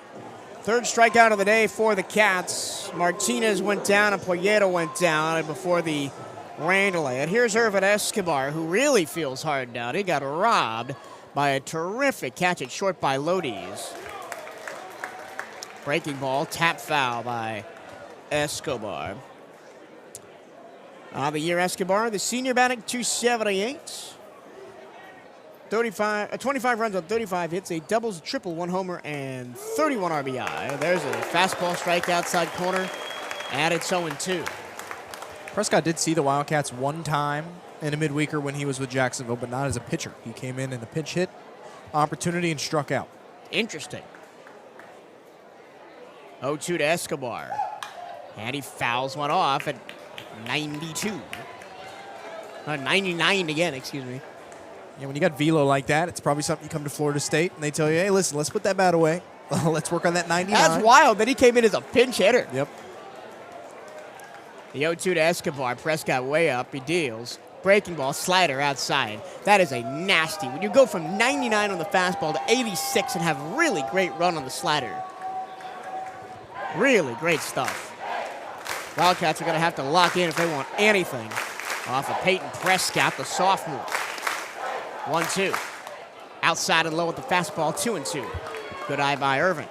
Man, coming from the SWAC tournament where we see 70s. Topping out at the high 80s, right, for a lot of these guys. You're watching 99 pump down the gut. It is such a different look just for us up here. 2-2 to Escobar, the pitch. Ground ball, back up the middle. That's going to be a base hit. Lodiz can't get by that one. Great at-bat by Escobar.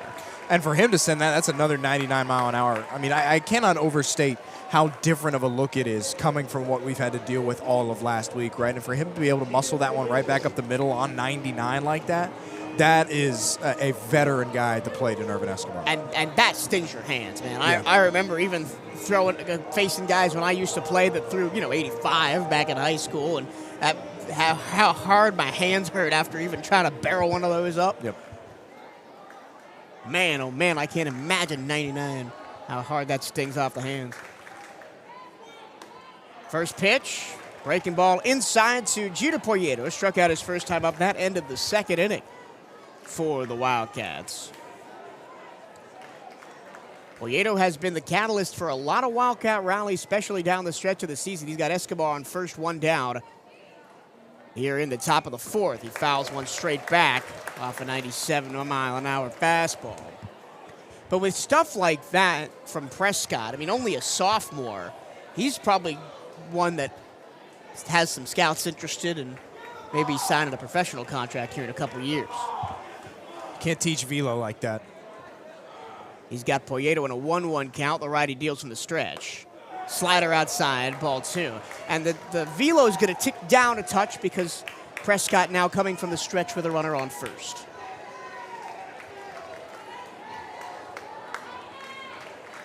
Jeter Poyeto, the Wake Forest transfer redshirt freshman. Prescott nods and comes home with it. Breaking ball low, 3-1.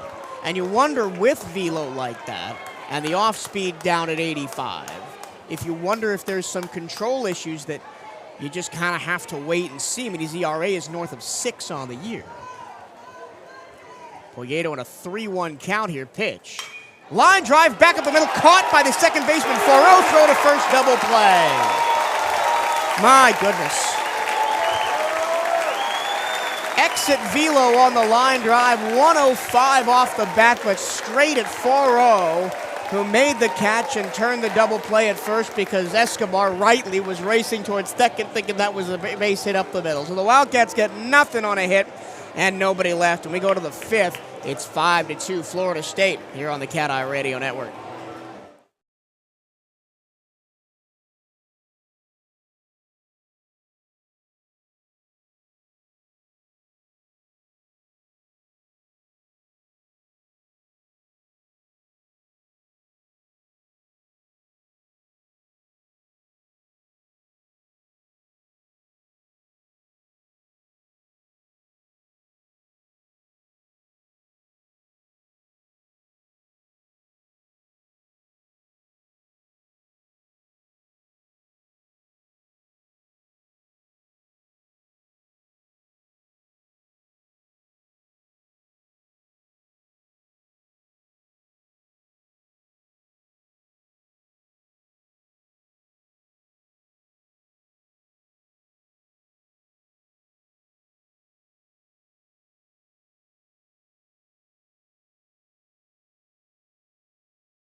To the bottom of the fourth we go, 5-2 Florida State.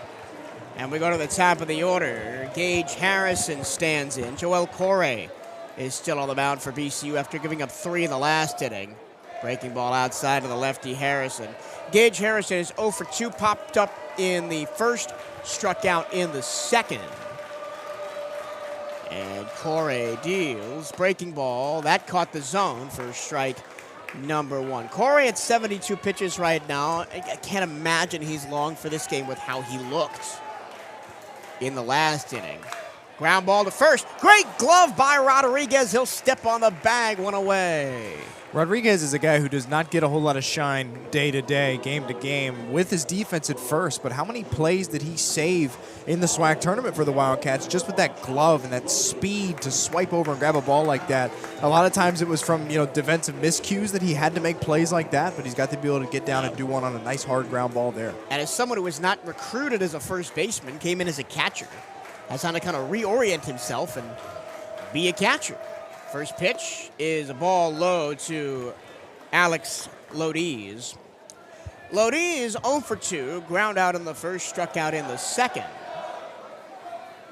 And he watches one outside and low, 2 balls and no strikes. But Lodiz, as I mentioned, one of the best hitters in the country, batting .411, and also the Defensive Player of the Year of the SWAC. Bouncing ground ball to second. Venegas fields belt high, skips and throws to first. And there's 2 away, so Lodiz 0 for 3. What a nice recovery from Corey, right? A couple of quick outs, and yeah, that might be the benefit of some FSU bats, starting to swing it a little bit freely here, trying to do what they've seen so many of the other guys do. But Corey has settled things down and has the chance to, set you up with a good look at the pitching staff heading into tomorrow or later in this game. Now here's Max Williams with 2 away, nobody out. He's got 2 of the Seminole runs. Big hack and a miss and a curveball down, 0-1. Max Williams, man, when he swings at some of these, he's got a big, hefty, hack type swing. That's kind of a rough one there. The 0-1. Swing and a miss, fastball up and away, 0-2. Reminds me of how Jorge Gonzalez-Febo looked at times last year, just swinging at everything, trying to put it over the fence. A lot of them are late, too. That's another one right there. He's just well behind it. 0-2. Ground ball towards second off the breaking ball. Venegas bobbles it, recovers, throws the first off one leg. He got him. Great recovery by Jesus Venegas as 1-2-3 go the Seminoles. The Wildcats will try to get back on the bats when we come back as we go to the fifth. Here on the CatEye Radio Network, it's 5-2 Florida State.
To the fifth we go. Sergio Rivera leads off for Bethune-Cookman. They trail Florida State 5-2. Both of those runs coming in the third inning. Before that, almost 3-hour rain delay.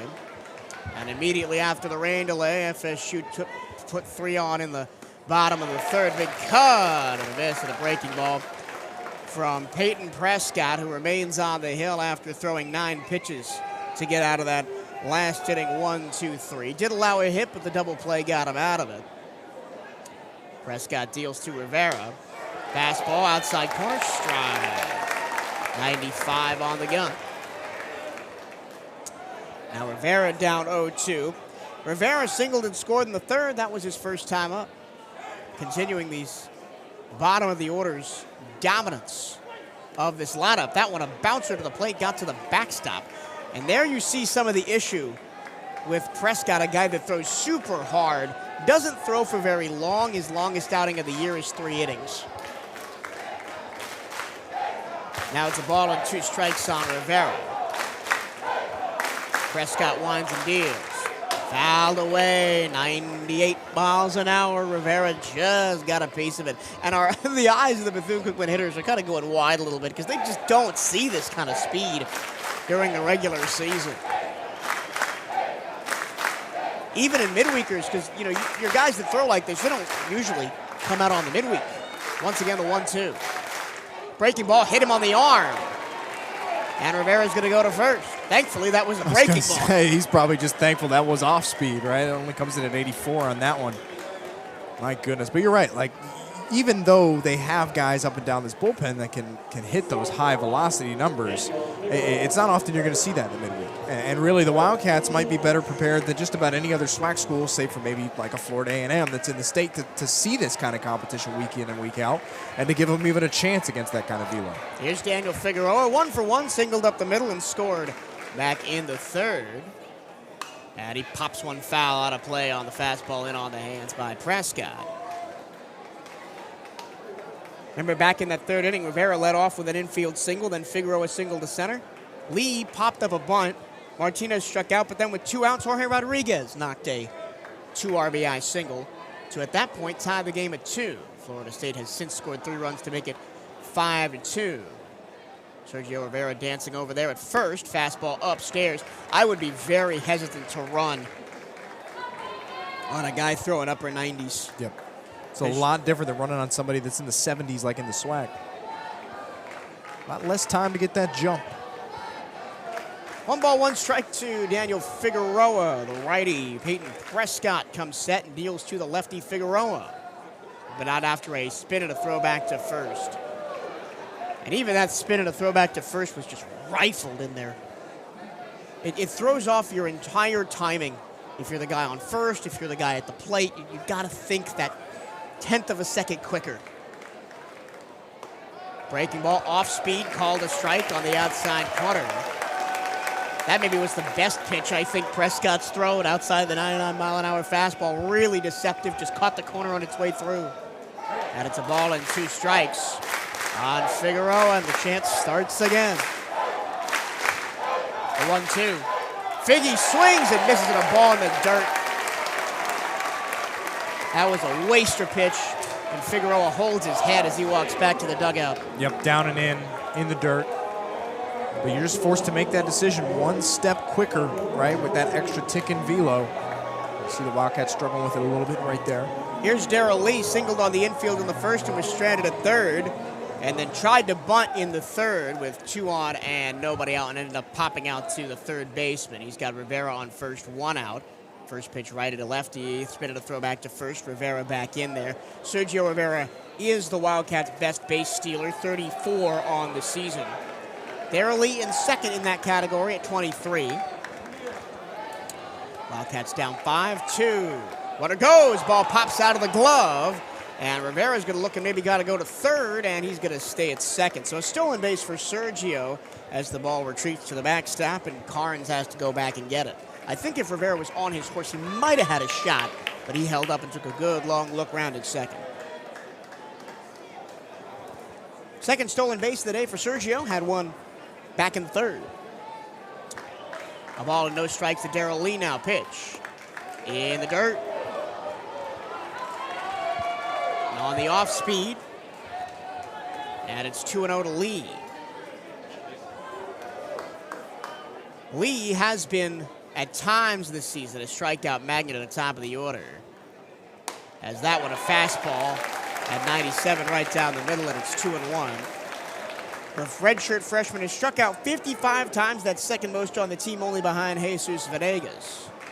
But his on-base percentage is still .428. Rivera trying to go to third. Ground ball to second base, hit by Lee, so a hit and run will put Rivera on third with 2 outs and bring up Andre Martinez as the throw is made by Foro.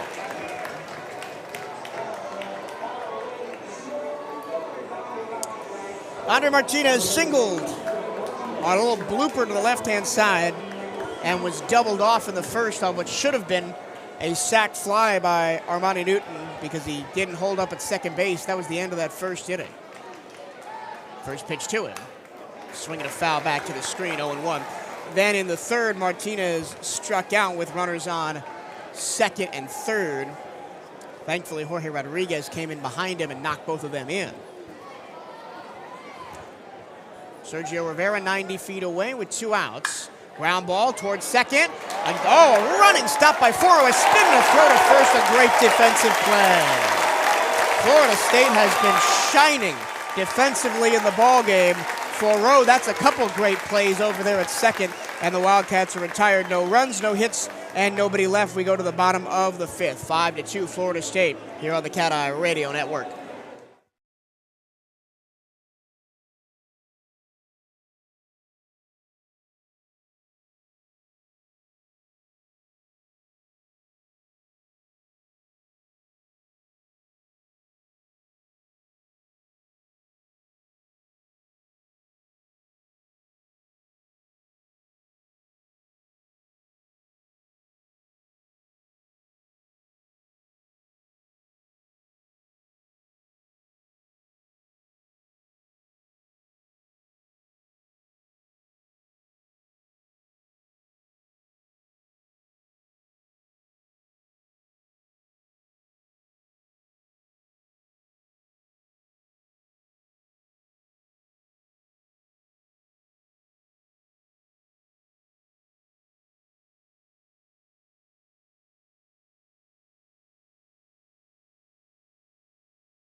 To the bottom of the fifth we go here in Tallahassee, 5-2 Florida State. Miles Bailey, who hit one of the 3 home runs, is going to come up to start the inning. He took Joel Corey deep after the rain delay. At the time made it 4-2. Back in the third as we start the bottom of the fifth. First pitch is low, ball 1. Bailey walked in the first and hit that 2-run home run in the third. All 3 Florida State home runs have been to right center field, fouled away first base side. And it's 1-1.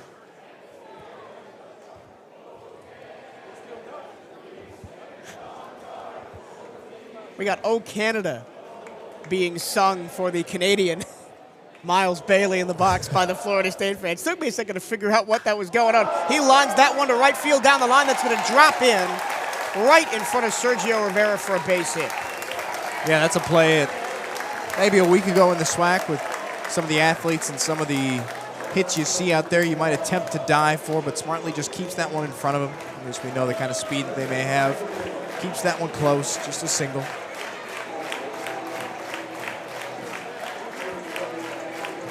One on, nobody out. Here's Cal Fisher, who's 0 for 2. One of the 3 Florida State Seminoles, along with Gage Harrison and Alex Lodies, to have not gotten on base yet today. Fisher struck out in the first, flew out to left in the third. Breaking ball low and away from Corey, 1-0. And how much did we praise the Wildcat pitching staff in the tournament for first pitch strikes and getting ahead in counts? As here's the 1-0 from Corey. Swing and a miss on the change, and it's 1-1. But it seems that Corey has been starting everybody off with a ball way out of the zone that's not even competitive. Well, that wasn't the case in the first 3 innings, right? Before he came back out from the rain delay, he was firing a lot of them for strikes, and we gave him credit for it. 1-1. Swing and a miss. Came with the curveball and got Fisher swinging on the inside corner. Fisher did strike out once already today. One of Corey's 4 strikeouts back in the first. Corey has also walked 4. Now upwards of 80 pitches for Joel on the afternoon. Line drive, third base side foul. He got all of that one just a little bit out ahead of the breaking ball. Wildcats dodge a bullet, and it's back to being a 1-2 count. That was pitch number, oops, I'm on the wrong stat page. Pitch number 84 for Corey. Fisher on the year, 313, 7 homers, 35 RBI, but he's 0 for 2 today. 1 on, nobody out. Foul, the fastball in on the hands away. First base side over the bleachers. And the count holds 1-2. Wildcats in the powder blue alternates. Maroon caps, maroon numbers with a white trim. The interlocking BC on the chest. Florida State, white with garnet pinstripes. The FS interlocking logo on the chest. Breaking ball low in the dirt, 2-2. Good recovery by Escobar to keep Miles Bailey at first. Bailey not a big base stealer, just 3 on the year and 4 attempts.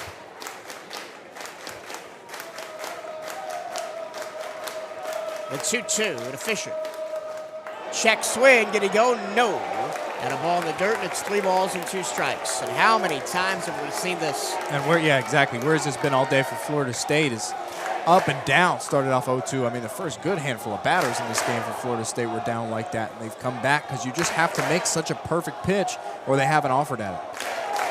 3-2, runner goes. Swing and a miss. Throw down to second is not in time, as barely getting in there. Oh, my goodness.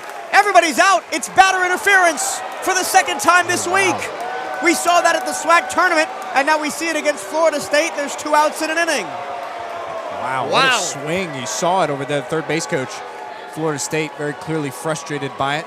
Just not making that effort to get out of the way. Wow.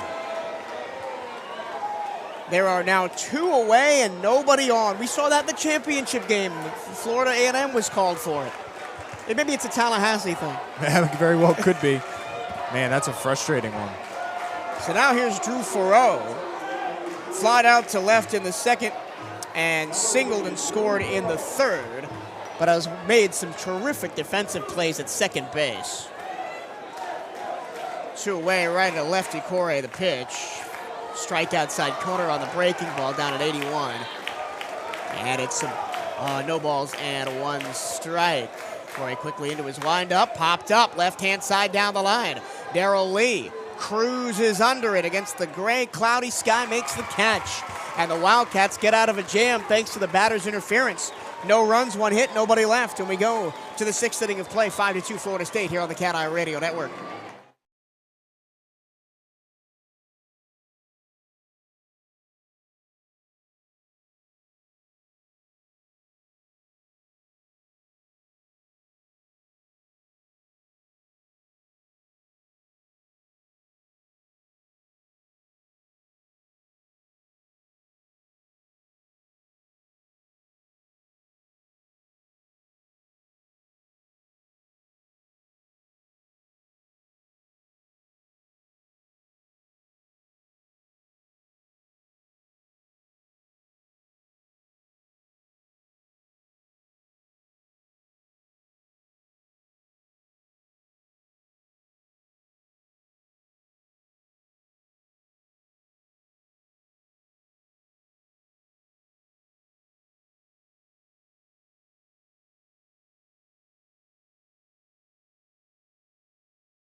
We've passed the 4-hour mark since we've been on the air, and yet we're only in the 6th inning thanks to a almost 3-hour rain delay we incurred at the top of the first. The clouds are still swirling overhead, and we are thankful that it has not been delayed again with more rain in the Tallahassee area. We go to the top of the 6th. Wildcats down at 5-2. Their only runs came in the 3rd inning, and off the bat of the man in the batter's box right now, Jorge Rodriguez, who had a 2-run single. And he swings and misses at a 96-mile-an-hour fastball up and away from Peyton Prescott, who's still on the hill. 38th pitch of the appearance for Prescott. His most on the year is 59. That was in 4 innings in a win against Miami back on the 22nd of March. Swing and a miss late. On it is Jorge Rodriguez. Rodriguez 1 for 2 outside that 2 RBI single, flew out to left in the first. And the 0-2 spiked to the plate on the outside corner, and it's 1-2. I think the biggest losers in all of this, Bryce, are Northeastern and Mississippi State. The 1-2. In the air, right field and deep down the line. That ball is back to the track, to the wall, and foul. That went into the bullpen, but just to the right-hand side of the foul pole. Missed it by about 2 feet. Very close to another one for Jorge Rodriguez. He's had 2 in the last week. But he's got to climb back in, facing a 1-2 count. Pritchard deals. And he got him to pop it up first base side into foul territory, going over Bailey, the first baseman. He's going to run out of room as the ball hits the net. Still 1-2. And that home run, that almost home run, looked like a couple he had. One of the ones he had at the SWAC tournament last week, just powered it opposite field, and it just kept going. Yep. Absolutely no wind, flag dead still, outside and low 2-2 on the off speed from Prescott. I did say Pritchard, my apologies, it's Prescott. The former Jacksonville Dolphin, former two-way player as well. Now focusing on just pitching and pumping his stuff in at upper 90s. Line drive and a hopper that gets past Lodi's at short. Well, sometimes you make one of the best defensive plays I've ever seen, and then 2 innings later, you let one squeak by you. He overran it, and then had to try and field it across his body and couldn't. It squeaks into center field. So Jorge Rodriguez is on after a lengthy battle. I'll wait to see if that is an error or a hit. They gave him a hit. Yeah, it was hit so hard. It was a very hard hit ball, very tough play. You're right. You're absolutely right. He overran that one a little bit. I think it hit off either the top of his glove close to the wrist or somewhere similar, and just kind of, like you said, trickles out into center field. Not an easy play, but also I think a little uncharacteristic for Lodiz out there. Big cut and miss late on the 96-mile-an-hour fastball down and away is Armani Newton, the left-hand hitter. Newton 0 for 2, line to right field into an inning-ending double play in the first, then grounded out to second in the third. Rodriguez on first with nobody out after a single. There's a fastball strike outside corner. Newton doesn't agree with it, shakes his head a little bit, but he's behind 0-2 here. I would have thought maybe you'd try to pull some bunt shenanigans, but Jorge Rodriguez is on first, and he's maybe the slowest guy on the team. 0-2, outside and low, 1-2. Again, Northeastern and Mississippi State were supposed to start an hour ago, and we're only in the 6th inning. The drop dead time tonight is 11 o'clock, so as long as they start before that, they can start it. Swing and a miss. Newton way behind that one outside, and there's one away.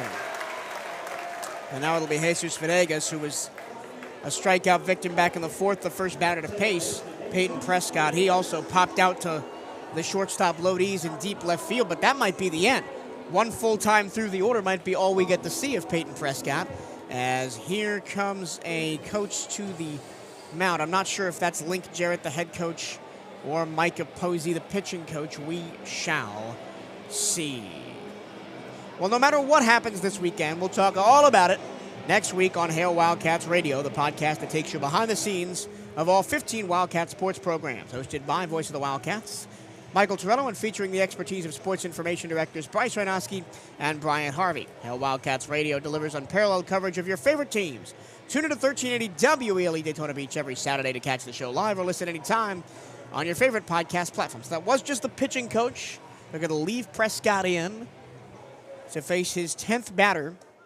It'll be Jesus Venegas for the second time, with Jorge Rodriguez on after his leadoff single and a strikeout to Armani Newton being the first out of the inning. This is a righty-to-righty matchup here at Mike Martin Field, Tig Hauser Stadium in Tallahassee.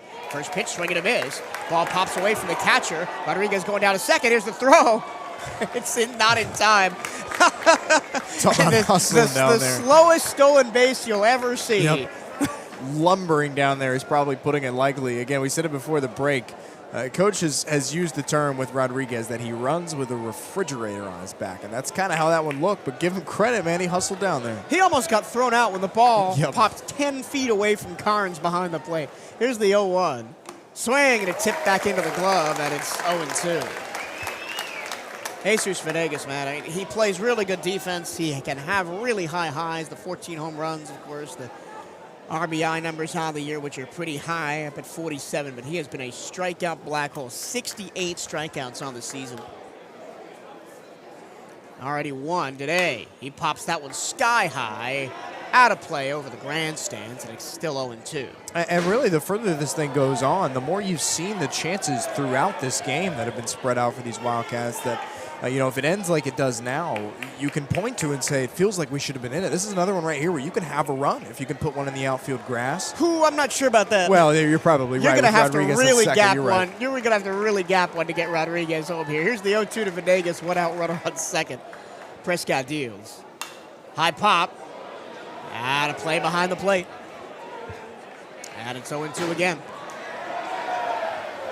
Every ball that hits the roof is cheered by the people over down to our right. I will tell you, there's some rowdy fans in this building. The ones that are stuck around. It. We sure did expect it. More have filed back in since the resumption of play at about 6:15. It was about maybe 15% capacity when we restarted play. Here's the 0-2 again. Upstairs, 1-2. Good eye by Venegas. We talked about it. Your best chance at this point would be for the Mississippi State Northeastern fans to start funneling in and maybe start giving you some cheers, some claps, rooting for that underdog. But I still don't know if they're ever going to overpower these Florida State fans. Once again, the 1-2. Breaking ball upstairs, 2-2. Venegas lays off. So after An 0-2 count and a couple of foul balls. 2 balls. Watched by Venegas for a 2-2 count.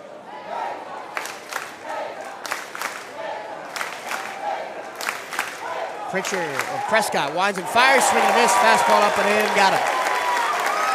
Jesus Venegas looks lost on that up and in fastball. His second strikeout in a row against Peyton Prescott. Prescott's 4th since he's come in the game. And there's 2 away. And he's been a victim of it a lot this year. And when you elevate that velocity, it's not going to make that any easier, right? It's just that much quicker. You got to catch up on that. You know the high fastball always seems to get on you quick. That's just a really tough one to go down on. Here's Irvin Escobar. Lined out sharply to the shortstop Lodi's in the second. First pitch inside, ball 1. Then singled up the middle in the 4th, but was caught in a double play. That was a line out by Judah Poyeto that was straight into the glove of Foro, who threw back to first to double him off. 1-0. Breaking ball inside, 2-0. And I think my least favorite thing about this press box is I can't see either bullpen. 2 balls, no strikes. Rodriguez on second with 2 outs, and that one's fouled away first base side into the netting on a 96-mile-an-hour fastball, and it's 2-1. I mean, at least in Birmingham at the SWAC tournament at Rickwood Field, we had those little windows where you could see if someone was warming up. Here, you can't see anything. You can kind of see the tops of the heads in the BCU bullpen. No, you can kind of see down in the Florida State one. Check swing, did he go? No, outside, and it's 3 balls and 1 strike to Irvin Escobar. We were talking with Brian Harvey during the stoppage about the home plate umpire Angel Campos, and he said he's right on it. Everyone was perfect. That one was close, but it was a ball. Now the 3-1 from Prescott. Inside, ball 4, and a walk to Irvin Escobar. And now there's 2 on with 2 outs for Judah Poyeto. Irvin Escobar has always been so excellent at finishing off those ABs when he's up in counts, right? It's not often that he allows a pitcher to battle back. Because, again, a lot like we've seen the plate approach from Florida State today is you got to fire in a perfect one if you're going to get him to offer a lot of times. That's another one right there. There are a couple guys that I'm going to really miss writing their names in the scorebook after this year, but I think first on that list is going to be Irvin Escobar. Just the way he comes to the field every day, competes, is always such a sunshine personality around us, doing interviews and all that. And just the servant he's been to this program over the past 5 years. And we've got a player-led meeting on the mound here. 2 on and 2 out here in the top of the 6th. Wildcats down 5-2. And now we're going to get a full meeting on the mound. That might be the end for Peyton Prescott. But guys like Irvin Escobar, Yo-Yo Diaz, and even, guys like Tanner Bocabello, Sergio Rivera, Daniel Figueroa, guys that might have some eligibility left, might not, might come back next year, we don't know. But if they do end up hanging it up, they will have offered so much to this BCU program. Yeah, there was some talk last year, right, when especially a guy like Colton Olison left along with a handful of others, that you were wondering what the culture hit would be when guys that were looked at a lot as your clubhouse leaders departed for graduation. And there really wasn't a step lost. It really maintained a lot of where it was, and I think Irvin Escobar is a big piece of that, right? A guy who has given everything to this program, has never at any point, even when given all the reason in the world to do so, abandoned this program. He's ridden it out through the lowest of the low, right? You're talking about a program that shut its doors for an entire calendar year due to COVID, but no, he stuck right with it. And he, along with Yoansa Diaz, were the only representatives for the entire program here for a year. And for them to come through, get this level of success, and keep everybody accountable, keep everybody in good spirits, keep that culture that Coach Hernandez has built here so consistent throughout all these years. I give those 2 guys, I give Irvin Escobar a ton of credit. New pitcher for Florida State is Chris Kinnear, the sophomore out of Jensen Beach, Florida, transfer from Indian River State College, the former FCSAA all-tournament team and all-Citrus Conference first team. Last year as a freshman at Indian River State, 19 appearances, a 2.12 ERA, 88 strikeouts in 63 and 2/3 innings, 8 wins and 2 saves with 1 loss. This year at Florida State, He's rocking a 5.18 ERA, 24 innings pitched. He's allowed 14 runs on 19 hits, striking out 21 and walking 14. He's allowed 4 doubles, no triples, 4 homers, thrown 4 wild pitches and hit 2 batters. Once again, his ERA is 5.18. This is Chris Kinnear, the 5'11 sophomore out of Jensen Beach, Florida. And they've thrown some young guys at us, a junior and 2 sophomores here in this game between Vellini, Prescott, and now Kinnear. And another chance here for the Wildcats. They've done their job, right? I mean, they got a little help from the rain, but they've gotten to that bullpen. And you've seen them been able to maintain a lot of the same level of success here. And it still out-hit Florida State. Of course, they're yet to bat in the bottom half of this inning.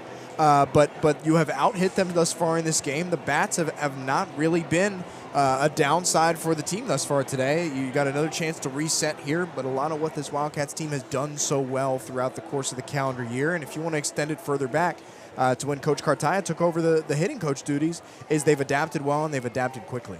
Judah Poyeto will be the first man to face Chris Kinnear with Jorge Rodriguez on second, Irvin Escobar on first, and 2 outs. The first pitch is a big curveball that misses high from Kinnear, and now you're facing a completely different animal than Prescott. Kinnear kind of rocks way back behind his head and kind of trebuchets the ball forward. Lots of spin, lots of break. A really tricky pitcher as that breaking ball is in the dirt. 2 balls, no strikes.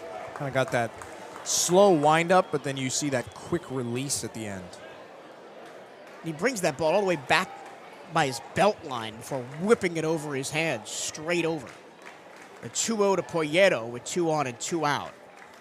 And that's a fastball, first one he's thrown, in there for a strike at 93. And even the guys that you don't think have a ton of velocity still hitting the low 90s, which is kind of where your conference competition tops out at. Kinnear's 2-1, low and away with the fastball at 95, 3-1.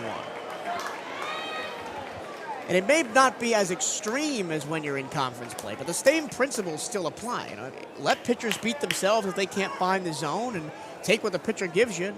Just try and find the alleys. Here's the 3-1 from Kinnear. High fly ball, shallow left. Popped straight up by Poyeto. Coming in from left field to make the catch is Chase Williams, and that's the end of the inning. So a disappointing AB from Poyeto, ahead 3-1, and then popped it straight up to end the inning. No runs, 1 hit, and 2 left. The Wildcats have stranded 5 so far in this game. They trail the Florida State Seminoles 5-2 as we go to the bottom of the 6th here on the CatEye Radio Network.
Chase Williams, who made the catch in left field to end the top of the 6th, starts the bottom of the 6th for Florida State.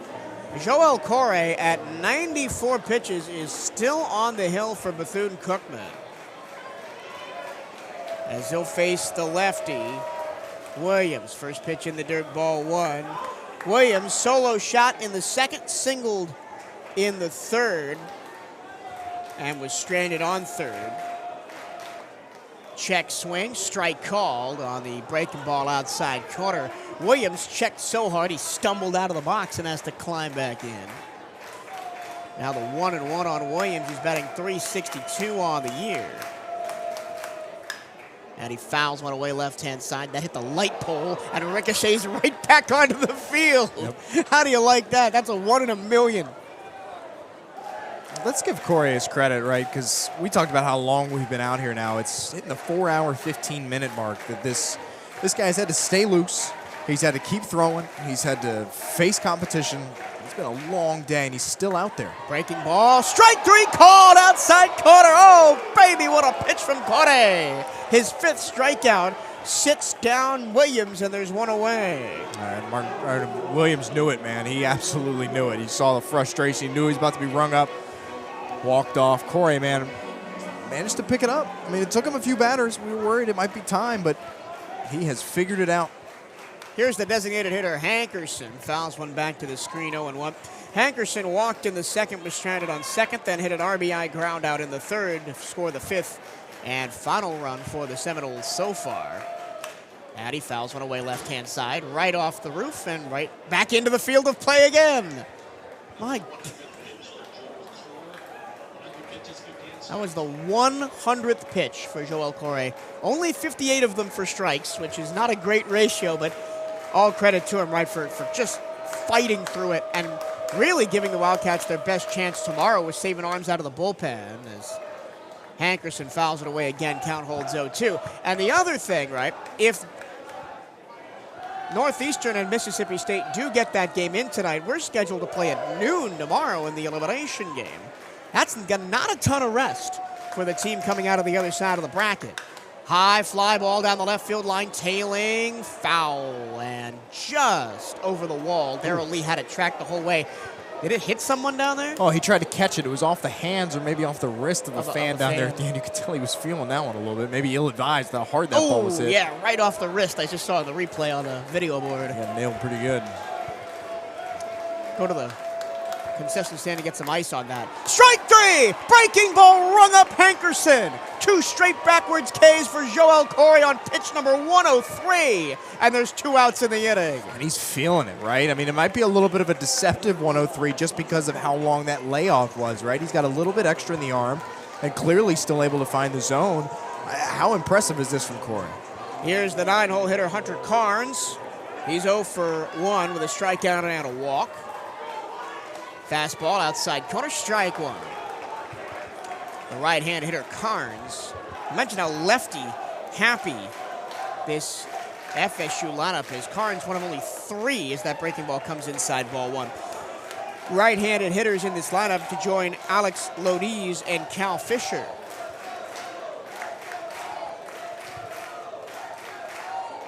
(5-2) Florida State. Fastball right down the middle, taken for strike 2. I know you're watching the Stetson game over there on your Are you going to ram me out like that? Yeah, Mr. Stetson grad. You're watching your team beat up on NC State. What's the score over there? Ground ball to short. Poyeto fields, fires, in time. 1, 2, 3. Go the Seminoles. Joel Corey pumps his fist, gets high fives on his way back to the dugout. What's that Stetson score? That would be 11-2, 2 outs to go in the bottom of 9. All right, we'll come back for it. For the 7th inning, Wildcats still in touching distance, down 5-2 here on the CatEye Radio Network.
To the top of the 7th we go here at Mike Martin Field, Dick Hauser Stadium. The clouds are circling, the floodlights are coming on, it's getting dark, and the Wildcats are 9 outs away from dropping into the loser's bracket as they trail the Florida State Seminoles 5-2. And for the 3rd time in the game, Sergio Rivera will begin an inning facing the pitcher, Chris Kinnear. Righty to righty first pitch. Rivera squares to bunt, pulls it back, takes his strike.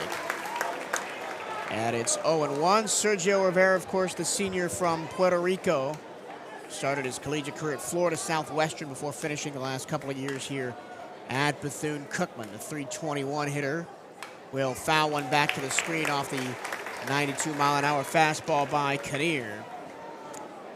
Kinnear, the 3rd pitcher that the Seminoles have used, replacing Vellini, who did not come out after the weather delay, and Peyton Prescott, who went 2 innings. Rivera down 0-2, pitch. Outside and low, 1-2. Sergio Rivera, along with Daniel Figueroa, who's in the on-deck circle, 2 of the departing seniors for this Bethune-Cookman team. And the 1-2. Breaking ball down the first baseline. Foul, and it's 1-2. In the YouTube chat, Jeremiah Clark asked the question, what does SWAC have to do to win regional games? And I'm assuming you mean baseball. Because the SWAC has been competitive in the FCS playoffs in football before. They've, obviously, if Alabama State won a NCAA tournament game in basketball this year. As here's the 1-2 to Rivera. Swing and a miss. Up and in, fastball, strike 3.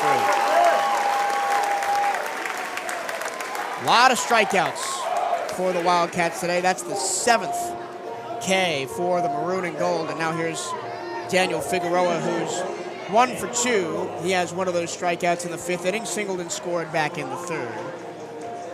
The answer is invest in the programs, I think. Right at a lefty. Here's the first pitch from Kinnear. Breaking ball, drops into the zone for strike 1. I mean, if you go around the country, you look at a place like this at Florida State, and it just dwarfs anything that any SWAC school has facilities-wise. Swing and a miss, fastball away at 92, and it's 0-2 on Figueroa. But even you don't have to look at a place like Florida State. You could even look at your fellow Florida mid-majors, FIU. Not even going to count FSU, USF in that, but like North Florida, Jacksonville. 0-2, outside and high, 1-2 on Figueroa. Well, take a step back, right? Answer number 1, the short answer is money. The long answer is still money, but there's more that goes into it. The longer answer is probably some version of catching lightning in a bottle, right? Outside corner, called strike 3, low and away. 2 straight strikeouts for Kinnear to begin the inning, and there's 2 down, and up comes Darrell Lee, who's 1 for 3. But Stetson is a comparison that you can make, right? They put more money into the program, of course, but they hosted a regional less than 10 years ago and made it all the way to a super regional. I mean, and did they recover and come right back with it the next year? No. Were they there the year before? No. They were competitive within the A-Sun both years. But they found kind of a lightning in the bottle. You had some top guys, both position player-wise and on the mound, and you kind of hit lightning in the bottle. And now we weren't SWAC when this happened, but look back to the Wildcats back in the Gainesville Regional, right? They took Florida down to the final game, that force elimination game, right, with a chance to go to supers. And we're leading in that game. Absolutely. So it can happen. It has happened. It's just kind of a matter of, at this level, sometimes you just have to have a group that comes together. And if you look at this score, right, the Wildcats are only down 5-2. They are 1 for 9 with runners in scoring position, right? They are right there from being right competitive in this game, too. So it can very well happen. And the Wildcats have left 5 on base as well. First pitch to Darrell Lee after a consultation with hitting coach Derek CatEye is down and in. Speaking of the Stetson Hatters, they win 11-2 over NC State. We are hoping that Stetson is maybe back in a super regional this year. It could happen. Ball and no strikes pitch. Lee rockets one to center field. That it was going to drop in for a base hit. Max Williams thought about charging for it, thought better of it, and just let it bounce in front of him. And a 2-out single by Darrell Lee, his second hit of the ball game. Again, the BCU Bats have done their job. They've out-hit Florida State 8-6. The runners in scoring position, as it has so many times throughout a year, for any baseball team, right? It's going to be your frustration point. It's cost them a little bit, but they have threatened. They've made Florida State work for it every inning. Now it's Andre Martinez, who's had a tough game. First pitch, a ball outside on a fastball. Martinez, a little bloop signal in the first, but was caught in the double play by not tagging up on a sac fly.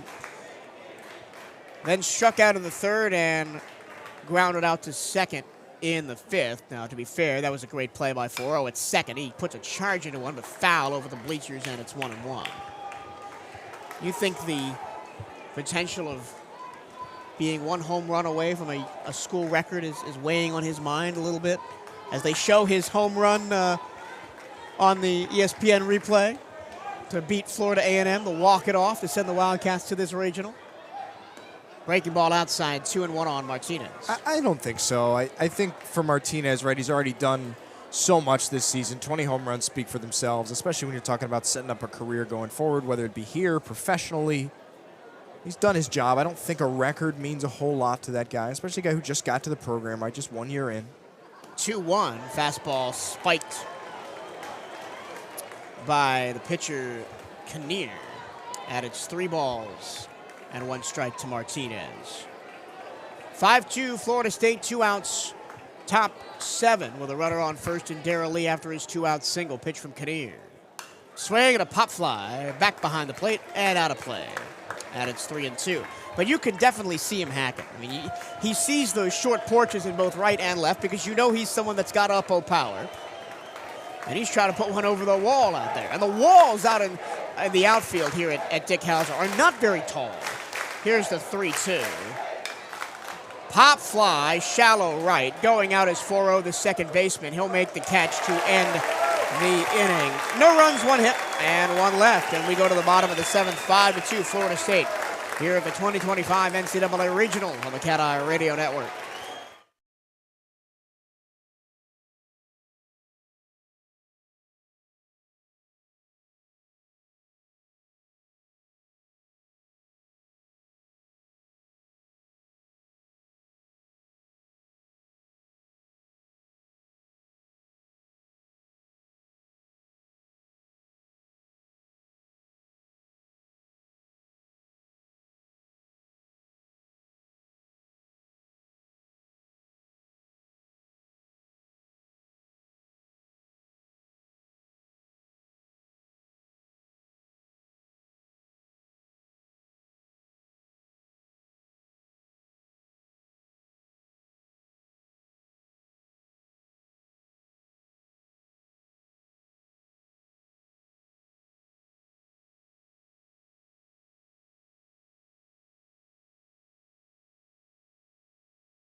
To the bottom of the 7th we go from Tallahassee. Mike Martin Field at Dick Hauser Stadium, the first round of the NCAA Regionals. It's Florida State 5, Bethune-Cookman 2. The Wildcats are right in there, though. I mean, they've out-hit the Seminoles 8-6. They've 1 for 9 with runners in scoring position.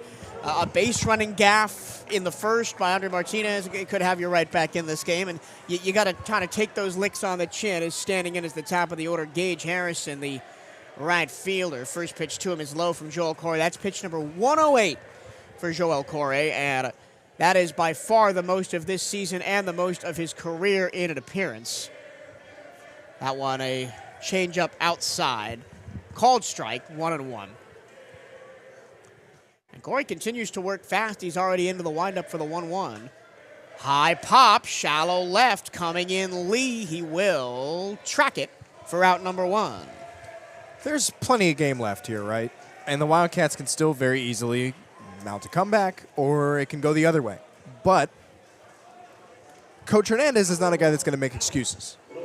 We, however, can make excuses. I can make excuses. And if you want to look right at the bottom of the third inning, when Joel Corey comes back out after sitting for so long, that's where the damage is done. You're that 1 inning away from still being tied in this ballgame.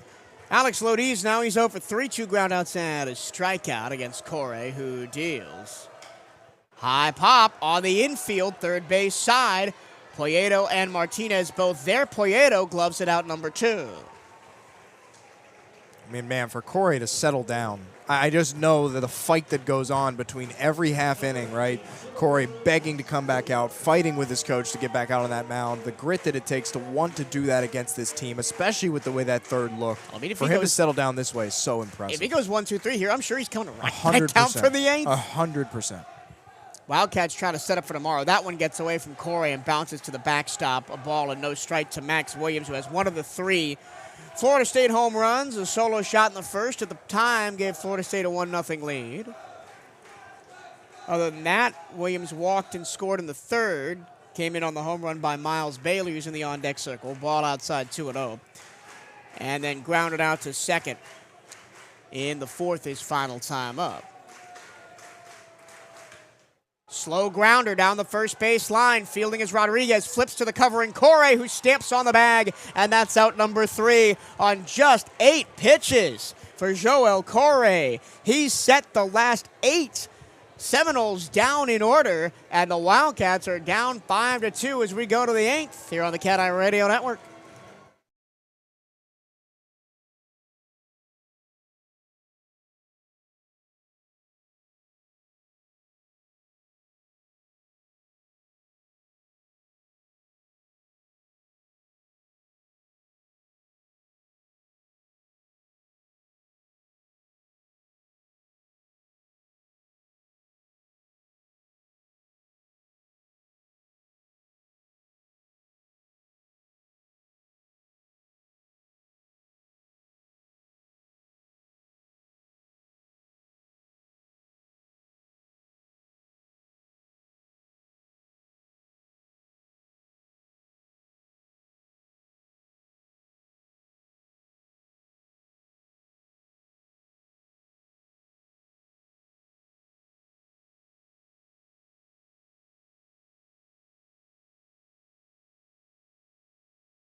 It'll be Jorge Rodriguez for Bethune-Cookman to start the top of the 8th with the Wildcats down 5-2. Still facing Chris Kinnear in the pitcher's circle. Rodriguez has had a pretty good day. 2 for 3, 2 singles, 2 RBI.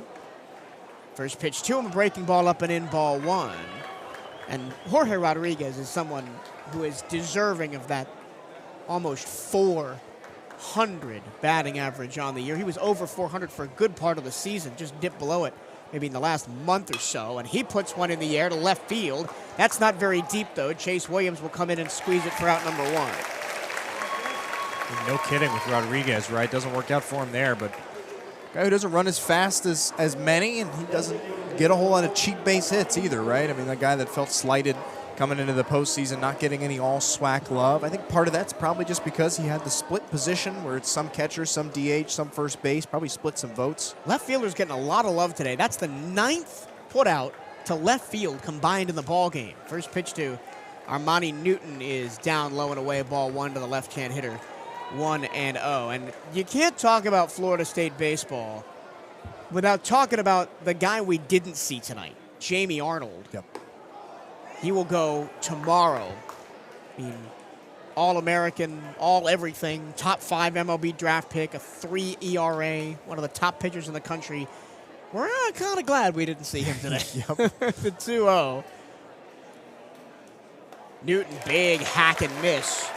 And a fastball down and away, 2-1. And a lot of pitchers, especially today against Florida State, are pitching Armando Newton the same way that pitchers pitched Manny Sufrain last year after he got hot. Everything low and away. Don't give him anything to drive. This is another one low and away, swing and a miss, strike 2. Because he profiles as a similar guy, right? Just big swings, wants to put the ball deep in the outfield. And the way you take that away is pitching him down and away, forcing him to roll over or miss. That one bounced in the batter's box on the outside corner, and it's 3-2. You have seen less for the Wildcats trouble with those pitches on the inside half of the plate. Talked about it over the rain delay a little bit, was the Wildcats have taken a little bit of a step back in the batter's box, not crowding it so much, and they've helped themselves out on that inner half a little bit. 3-2, ball 4 upstairs. Newton draws a 1-out walk. And you mentioned Arnold, right? Coach Hernandez all week has been searching for points of motivation for this team. And when Florida State decides to throw off, they don't throw their ace. That's probably the first one that Coach went to as soon as he saw that lineup card turned in is, hey, they don't respect you enough, right, to throw that number 1 guy. They are throwing off because they think you are the easy one out. And I like to think that's part of the reason the Wildcat Bats have had their successes today is that little bit of extra added fire. Newton on first one out. Here's Jesus Venegas, 2 for 3 with 2 strikeouts. First pitch, a ball low. Scores around the country. Fresno State trails UCLA in the 9th, 19-4. Wright State leads number 1 overall Vanderbilt 3-0 in the 6th. That would be the shocker of the season. Line drive right at the third baseman, and Fisher makes the catch without having to move, and that's the end of the inning. Oh, they threw to first to double off Armando Newton. Well, that's the second time the Wildcats have done that today. My goodness. Armando Newton hangs his head and he jogs back to the dugout. No runs, no hits, nobody left on another double play because the runners aren't paying attention and tagging up. Actually, the third double play because the runners aren't tagging up. We go to the bottom of the 8th, 5-2, Florida State. That's the most frustrating thing that's happened today for the Wildcats. This is Bethune-Cookman University Baseball on the CatEye Radio Network.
To the bottom of the 8th we go, 5-2 Florida State.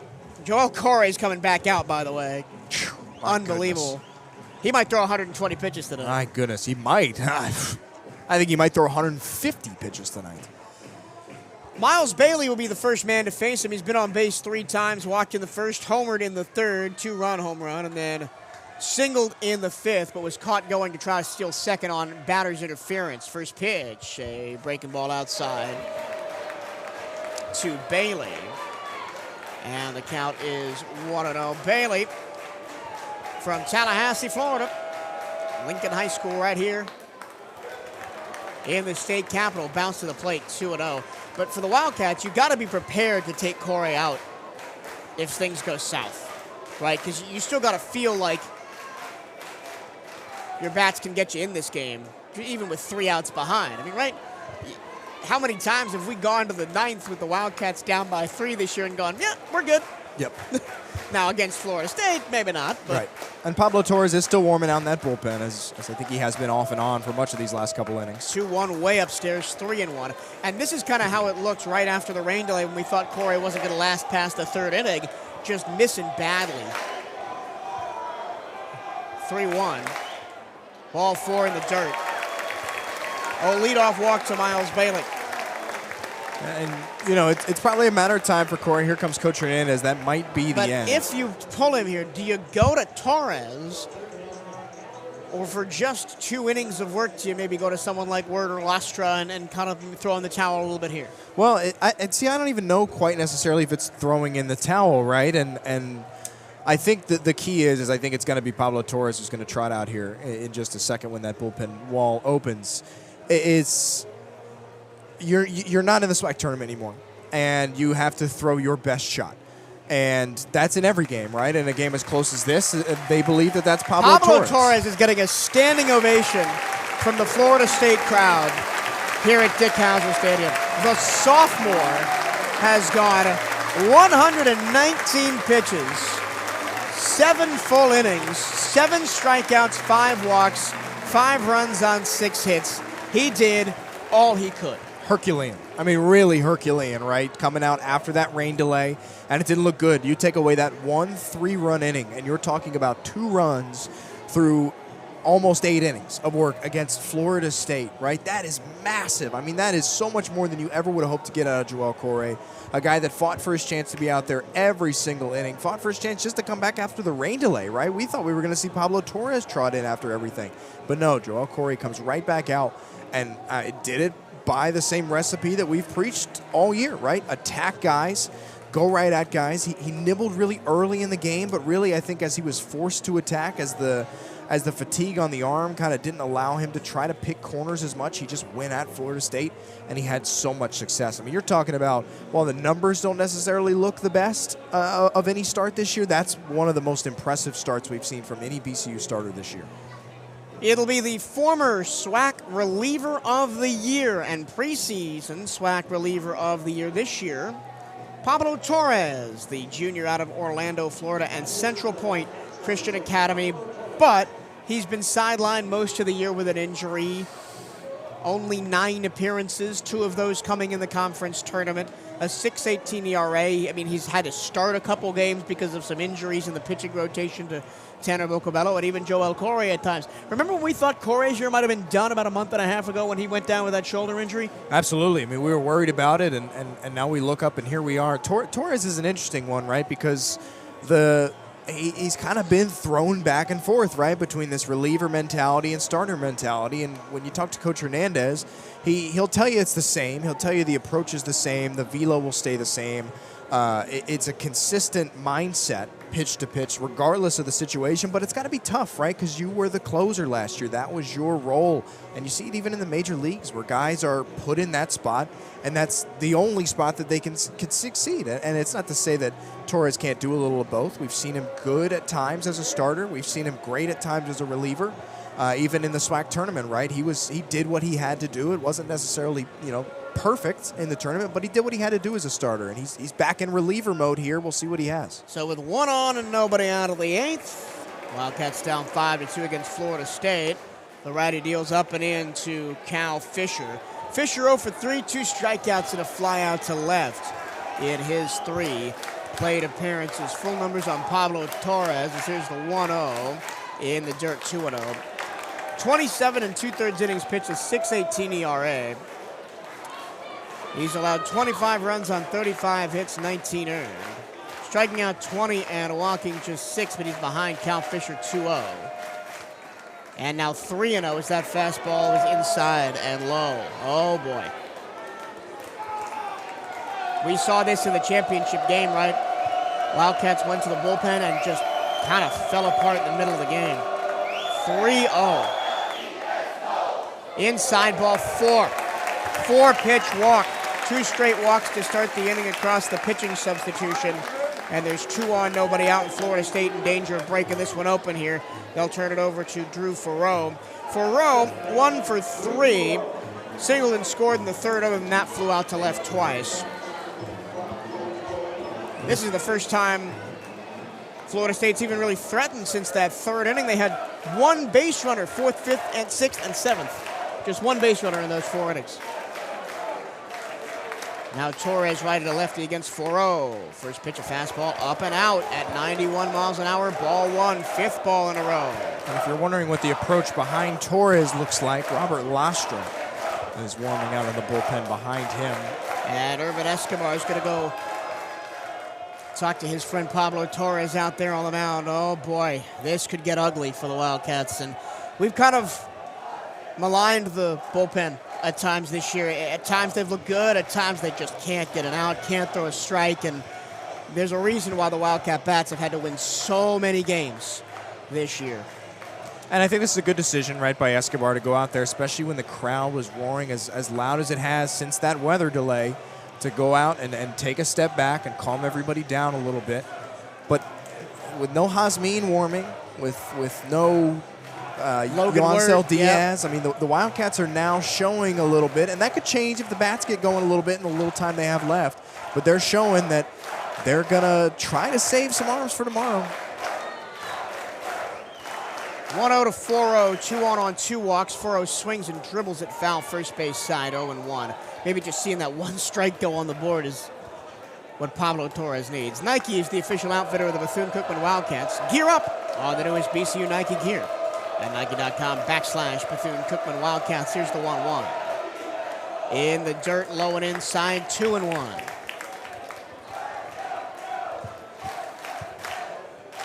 And we say, I just throw strikes as kind of a mantra. Easier said than done. As 4-0 dribbles at foul, and it's 2-2. When you're facing down a left-handed hitter in Drew 4-0 that profiles at 6'3", 207, power to all fields. Another local kid out of Tallahassee, 4-0 out of Florida High. The 2-2. Bounce to the plate, 3-2. 2 on, nobody out. After 2 walks, one by Corre, one by Torres. And the 3-2 pitch coming to 4-0.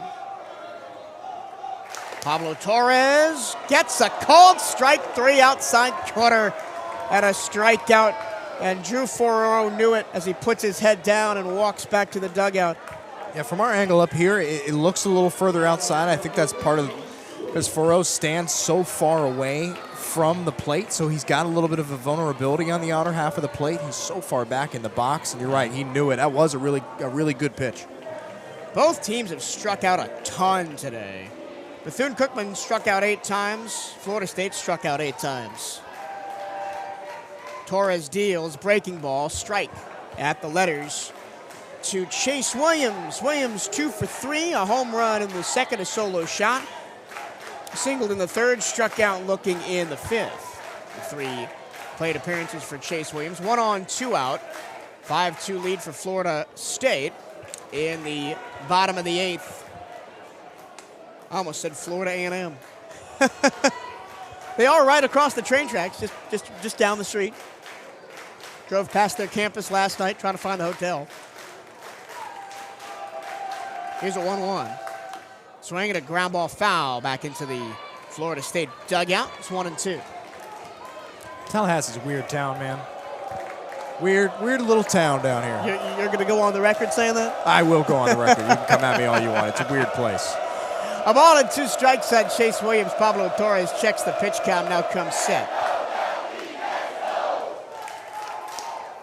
Swinging a ground ball right back to Torres. They go to second for 1. Flip to first. Not in time. The throw to second by Torres was like a little flip instead of a throw. He also had to wait for Venegas to get there, but they do get the middle runner. And now with 2 away, there are runners on the corners as Bailey goes to third. True, Torres barely had to move his glove even. It was almost finished right where that ball hit. He just had to stick it out an extra 6 inches or so. You're right, if he hustles that one up a little bit, if everybody in the infield is ready for that one on second, might be a double play, but also quite a bit of speed over there for Williams to reach base. Time called as Mr. No Gloves himself, James Hankerson Jr., the designated hitter, comes into the plate. The lefty is 0 for 2 with a walk. Did have an RBI ground out on a sacrifice back in the 3rd inning. That gave the Seminoles their 5th of the 5 runs they've scored today. He's got runners on the corners, 2 down. Runner goes. First pitch, a strike. They'll let Chase Williams have second. And now runners at second and third with 2 out. The pitch was a strike to Hankerson, 0-1. Hankerson also struck out looking in the 6th. Swinging a foul back to the screen, and it's 0-2. And now Pablo Torres is 1 strike away from getting out of a mess of his own making here in the 8th.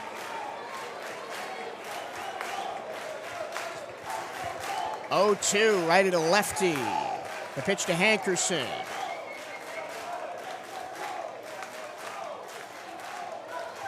After a long hold is spiked to the plate. Good job by Escobar to keep it from the backstop, and it's 1-2. Shaking off a pitch from the pitch com is Torres. Now he deals.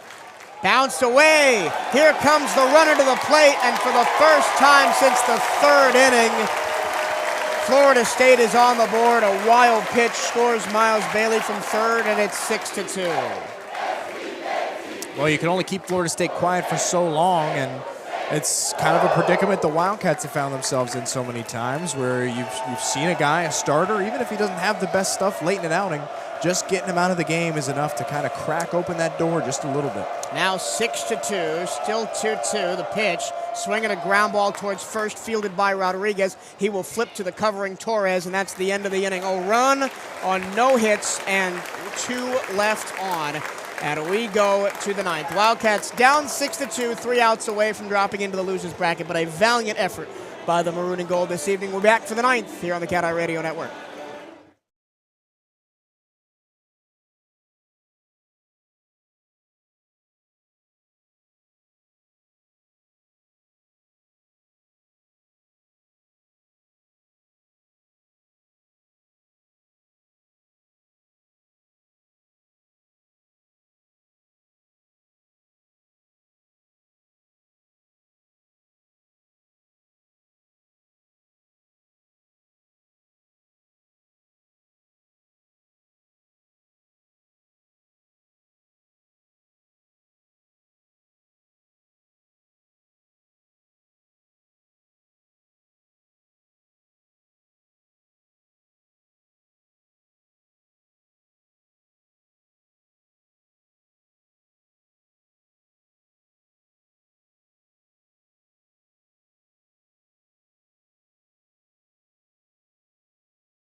Well, to the top of the 9th inning we go. Bethune-Cookman down to their last 3 outs. They're down 6-2, but they've still out-hit Florida State in the ball game, 8-6.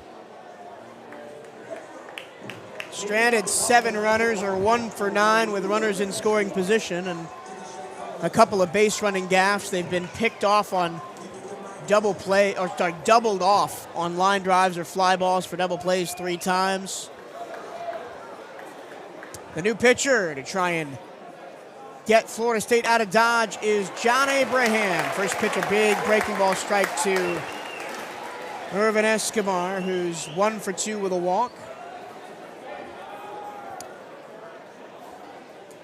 The 0-1. Ground ball, high chopper towards short, fielded deep by Lodiz. Across the diamond and one away. So Florida State started this game with a pitcher out of Tampa Jesuit High School in Joey Vellini. They are trying to finish the game with a pitcher out of Tampa Jesuit High School in John Abraham. Abraham, a 4.55 ERA, 20 appearances, 1 start. He's 4-0 with a save in 31 2/3 innings pitched. He's given up 19 runs on 27 hits, 16 earned. Striking out 41 and walking 23. He's allowed 3 doubles, no triples, 6 homers. And that's an opponent batting average of .229. And he comes inside on the first pitch. Oh, my goodness. He hit Judah Poyeto on the arm, but the home plate umpire, Angel Lopez, or Campos, excuse me, says that Poyeto leaned into it, and he's going to stay right there. And Coach Hernandez is not happy about it. Well, you got to remember, with a hit by pitch, right, you're not obligated to jump out of the way, right? You're not required to move. We'll take a look at the replay here briefly. Are we going to get a challenge here? Oh, he leaned out of the way. That's crazy. That's crazy. I think we might get a challenge here. Haven't had one today. I think they should. I think well, they yeah, should. he did. He tried to get out of the way, and it clipped him on the elbow protector. I mean, again, you're just asking them, what do you want him to dive out of the way? That's crazy. Maybe a little bit of piece of momentum here when this one is overturned. I'd be stunned if it's not. I wouldn't be. Well, you're right. I honestly At home wouldn't at Florida be. State? Yeah, maybe Yeah. not. Maybe not. 1 out in the 9th. Urban Escobar grounded out to short. But if you look at the Wildcats on the pitching side, the top 2 in the Florida State order, 0 for 8. That includes Alex Lodiz. 0 for 8. I mean, there's so many things you can point to, right? That really felt like you could have had the game. With runners on base today, you're 3 for 17. That's a $176. You're still 1 for 9 with runners in scoring position. You had your opportunities. You really did. And that's not to say that you didn't have, Florida State a little tight at times, especially early on in this game or through the middle innings when you had a couple of those rallies. But you never really quite found the big hit outside of Jorge Rodriguez, who comes through and has been that big hit a lot of times. If you're going to want to take one and stay alive tomorrow, that's a really quick change, right? It's been a while since it really feels like we've had the conversation and talked about how frustrating it had been in a game where the Wildcats had left runners on, and that really being the big downfall. This is one right there where you can point to, yeah, sure, you can pat yourself on the back all you want for staying competitive, and we'll give a guy like Joe Alcore all the credit in the world for really battling through on the mound. But the bats have to be a step better when there's guys on, and you got to turn that around really quickly. Make sure you are representing Bethune-Cookman University Athletics to the fullest. Buy the latest BCU gear online at the Bethune-Cookman online store. Go to bcuathletics.com and click on shop to find the newest BCU clothing and apparel. That's bcuathletics.com and click on shop. Here comes the umpires. We are under review to see if Judah Poyeto intentionally leaned in to get hit on the arm or got hit on the elbow protector and will be given first base. Here is the, after a long hold. I guess he's trying to get his microphone to work to tell the crowd. That's crazy. That's crazy. That's crazy. You're right, though, when you said, I wouldn't be surprised if it's not overturned. That is a crazy call to make. You are not required to jump out of the way of a pitch, and Poyeto literally would have had to dive on the ground to get away from that pitch.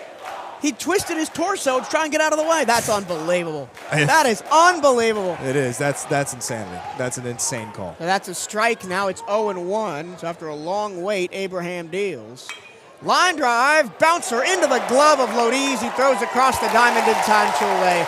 Well, after a bit of a gaffe earlier in the game, Lodiz has made a couple of stellar defensive plays, and the Wildcats are down to their last out. And that was pretty much the same play, right? He chose to sit back on it. Maybe got on him a little bit quicker than the last one, so he didn't have to kind of make that quick decision. But we know Lodiz ain't going to miss a whole lot of those. He might have had one earlier in the game, but you're not going to see 2. Well, it's Sergio Rivera, the last chance for the Wildcats. He's 1 for 2 with a hit by pitch. Singled and scored in the 3rd, struck out in the 7th. First pitch to him, swinging a line drive up the middle, base hit. Right off the inside of the bat, punched it between the shortstop and second baseman, and the Wildcats have 2 out life in the 9th. I'll tell you who doesn't want to go home just yet, Sergio Rivera. And, of course, Daniel Figueroa behind him, who is 1 for 3, singled and scored in the third, and then struck out twice. And you look at the lineup, right, and it's really looked a lot like some of those box scores we saw in the SWAC tournament. Who's collecting the hits, right? It's Jorge Rodriguez, it's Sergio Rivera, and it's Figueroa. 9 hits in the ball game for the Bethune-Cookman Wildcats. Breaking ball, slider in on the hands, called a strike by Angel Campos. You showed me a box score from one of the games out west. I think it was Arizona Cal Poly earlier. And this game almost feels a little bit like that. That one was a little bit more lopsided. It was a 3-2 final. Line drive, left center field. That one's going to drop in for a hit. The bottom 2 of this order, man. Can't get him out. Unbelievable. Can't get him out. And again, I've said it already in this broadcast. We said it a million times last week. Daniel Figueroa was 1 weekend of the regular season away from missing the playoff roster. He's SWAC championship MVP, and he picks up right where he left off today. What an unbelievable turn in maybe the career of Daniel Figueroa here. Well, here's Darrell Lee, 2 outs, 2 on, and Lee is 2 for 4. 2 singles, 1 on the infield, 1 to center. A pop-up bunt and a ground ball to second. And the first pitch from Abraham, righty to lefty, is a slider ball inside to the lefty Darrell Lee. 1-0 as the rain clouds gather on the horizon once again. Andre Martinez awaits on deck.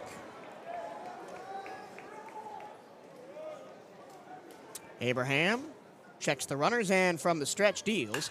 Line drive down the left field line. Oh, it's a foul ball. Oh, it went foul by inches. That was 2 RBI right there. Oh, my goodness. And there's something, too, for Darrell Lee having the 2 fastest guys on base. You're right. That very easily could have scored 2. Ooh, boy. Oh, my goodness. And that was a double minimum for Darrell Lee because that ball was destined for the corner. It just landed foul. And now it's 1-1, and Darrell Lee has to walk all the way back to the batter's box with the crowd booing him all the way. The Wildcats have been inches from being competitive in this game. 2 on, 2 out. The count is 1-1 on Darrell Lee. Rivera on second, Figueroa on first here in the 9th. The pitcher is John Abraham, the sophomore out of Tampa. The 1-1 from the stretch. Bounce to the plate. Good job behind the plate by Carnes. Runners hold. Abraham brings that knee up way into his chest when he rocks back to fire. Almost a classic leg kick style. I could imagine Raleigh Fingers doing something similar in the 80s. 2 balls, 1 strike to Lee. 2 outs in the 9th. Lee, fly ball, left field down the line, giving chase is Fisher. He's going to run out of room over the tarp. 2 balls, 2 strikes. Wildcats down to the last strike, and the crowd here at Mike Martin Field, Dick Hauser Stadium, rises to their feet to try and get their Seminoles out of what has been a really hotly contested contest here this afternoon.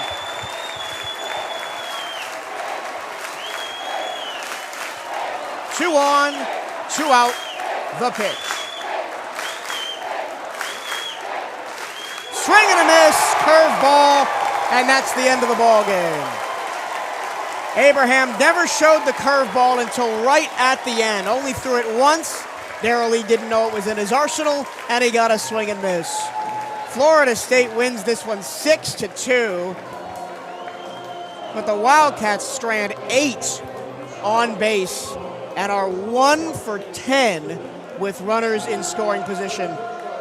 Man, oh man, we talk about the clutch Wildcats. They were the anti-clutch Wildcats this afternoon. And that's your difference. It really is. And the Wildcats can, take a little bit of pride in saying, hey, listen, we got this close. We had a shot. We were, blooping a blast away from tying the game. But for Coach Johnny and the rest of this coaching staff, that only goes so far, right? And in a double elimination tournament, it doesn't go past the end of tonight. Probably doesn't even go past the post-game meeting, right? Because you got to flip it around and potentially get back to work pretty quickly, barring some weather here interrupting this last game of the day.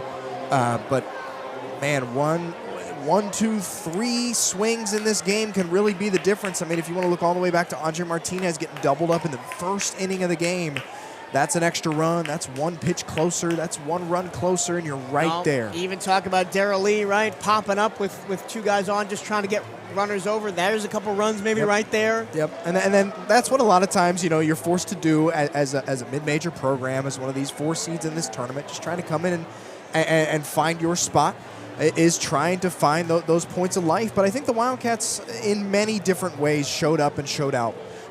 You've got another day to stay alive. I think you should feel pretty good about where you're at, right? Because the bats on the whole, maybe not great in runners in scoring position, but they swung the bats really well.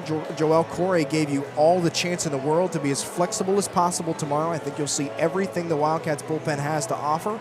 If needed tomorrow, you've got a shot, right? You've got a shot, and that's why you're in this thing. That's why you play these games, and that's why you're going to get ready to get some rest and get right back to it again tomorrow.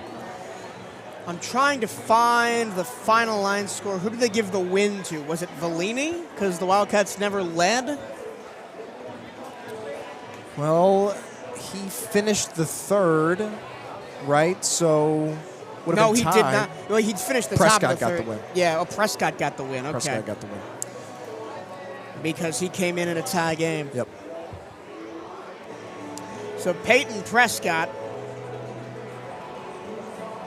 gets the win. Joel Corey saddled with the loss, but that is really not on Corey. He did all he could. I mean, listen to this. Listen to this line.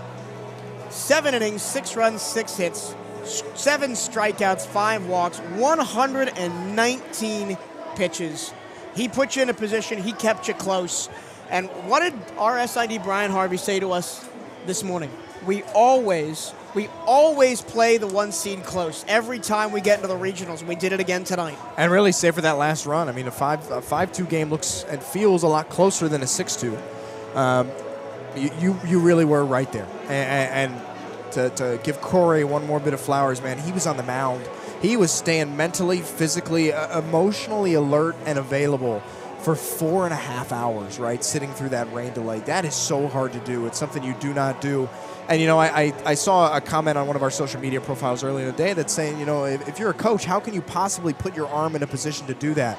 How can you throw a guy out there? How can you hang him out to dry for player safety? And Coach Hernandez has prioritized player safety more than anything else. That's why Edwin Sanchez didn't start today. That's player safety right there. You're saying the guy's been through a lot. We're going to give him an extra day. He needs the rest. That is Joel Corey tonight fighting for his chance to stay on the mound. Sometimes you do have to protect players a little bit from themselves, but for a guy in Corey that they think has a shot to play at the next level, he came in and he fought for that chance to stay out, and it absolutely paid off. For Bethune-Cookman, 2 runs on 10 hits. 2 runs on 10 hits. That's all you need to know right there. 1 error and left 8 on base. 1 for 10 with runners in scoring position in the ballgame. For Florida State, 6 runs on 6 hits, 3 home runs in the ballgame. They committed no errors and left 5 on base. The winning pitcher is Peyton Prescott. His record now 4-0. The losing pitcher is Joel Corey. His record now 6-2. The save went to Abraham. That's his second of the year. Time of the ballgame, 4 hours and 59 minutes. Because of the almost 3-hour rain delay we had. So the Wildcats will be back here, barring any other sort of weather nonsense. You never know, it could happen as we look out at the rain clouds over center field. Yep, the very dangerous looking rain clouds. We'll be back here at noon tomorrow to play the loser of Northeastern and Mississippi State in an elimination game. And the Wildcats use 2 pitchers, and maybe even you could argue they could see Pablo Torres again if they needed him. Yeah, absolutely. You're gonna get your best shot. You're going to give your best shot. And with the bats hitting like they did today, I think it's going to be a good shot. I think the Wildcats are going to be able to be competitive again at the very least. And who knows? I mean, this is the time of year where magic happens, and we've seen crazier things before. I like the Wildcats' chances of putting up a really, really good ball game tomorrow. Well, the best part of it is the season's not over, partner. We get to go back at the ballpark tomorrow and do this all over again at noon and get to be on the air one last time. We hope not the last time. We probably, maybe one final time with you this season. And what's been such a special season for Bethune-Cookman baseball. But I'm sure we'll talk a lot about that both tomorrow and on the Hail Wildcats radio podcast next week. Absolutely. Should be a fun one. Looking forward to it. I, for one, don't want to go home tomorrow, so we'll see what the team has to show us coming up at noon. 6-2, Florida State wins the opening game of this Tallahassee Regional over Bethune-Cookman. For Bryce Rodofsky, Brian Harvey, and our entire CatEye Network crew, that includes Laura Watton, Senior Woman Administrator, who's on the Games Council, who kept us informed during the weather delay today. Thank you to Laura Watton, and everybody wearing maroon and gold listening around the country and around the world. My name is Michael Travello. Thank you so much for listening. We'll be back tomorrow at noon for the second game of this Tallahassee Regional. Until then, have a good night, and hail Wildcats.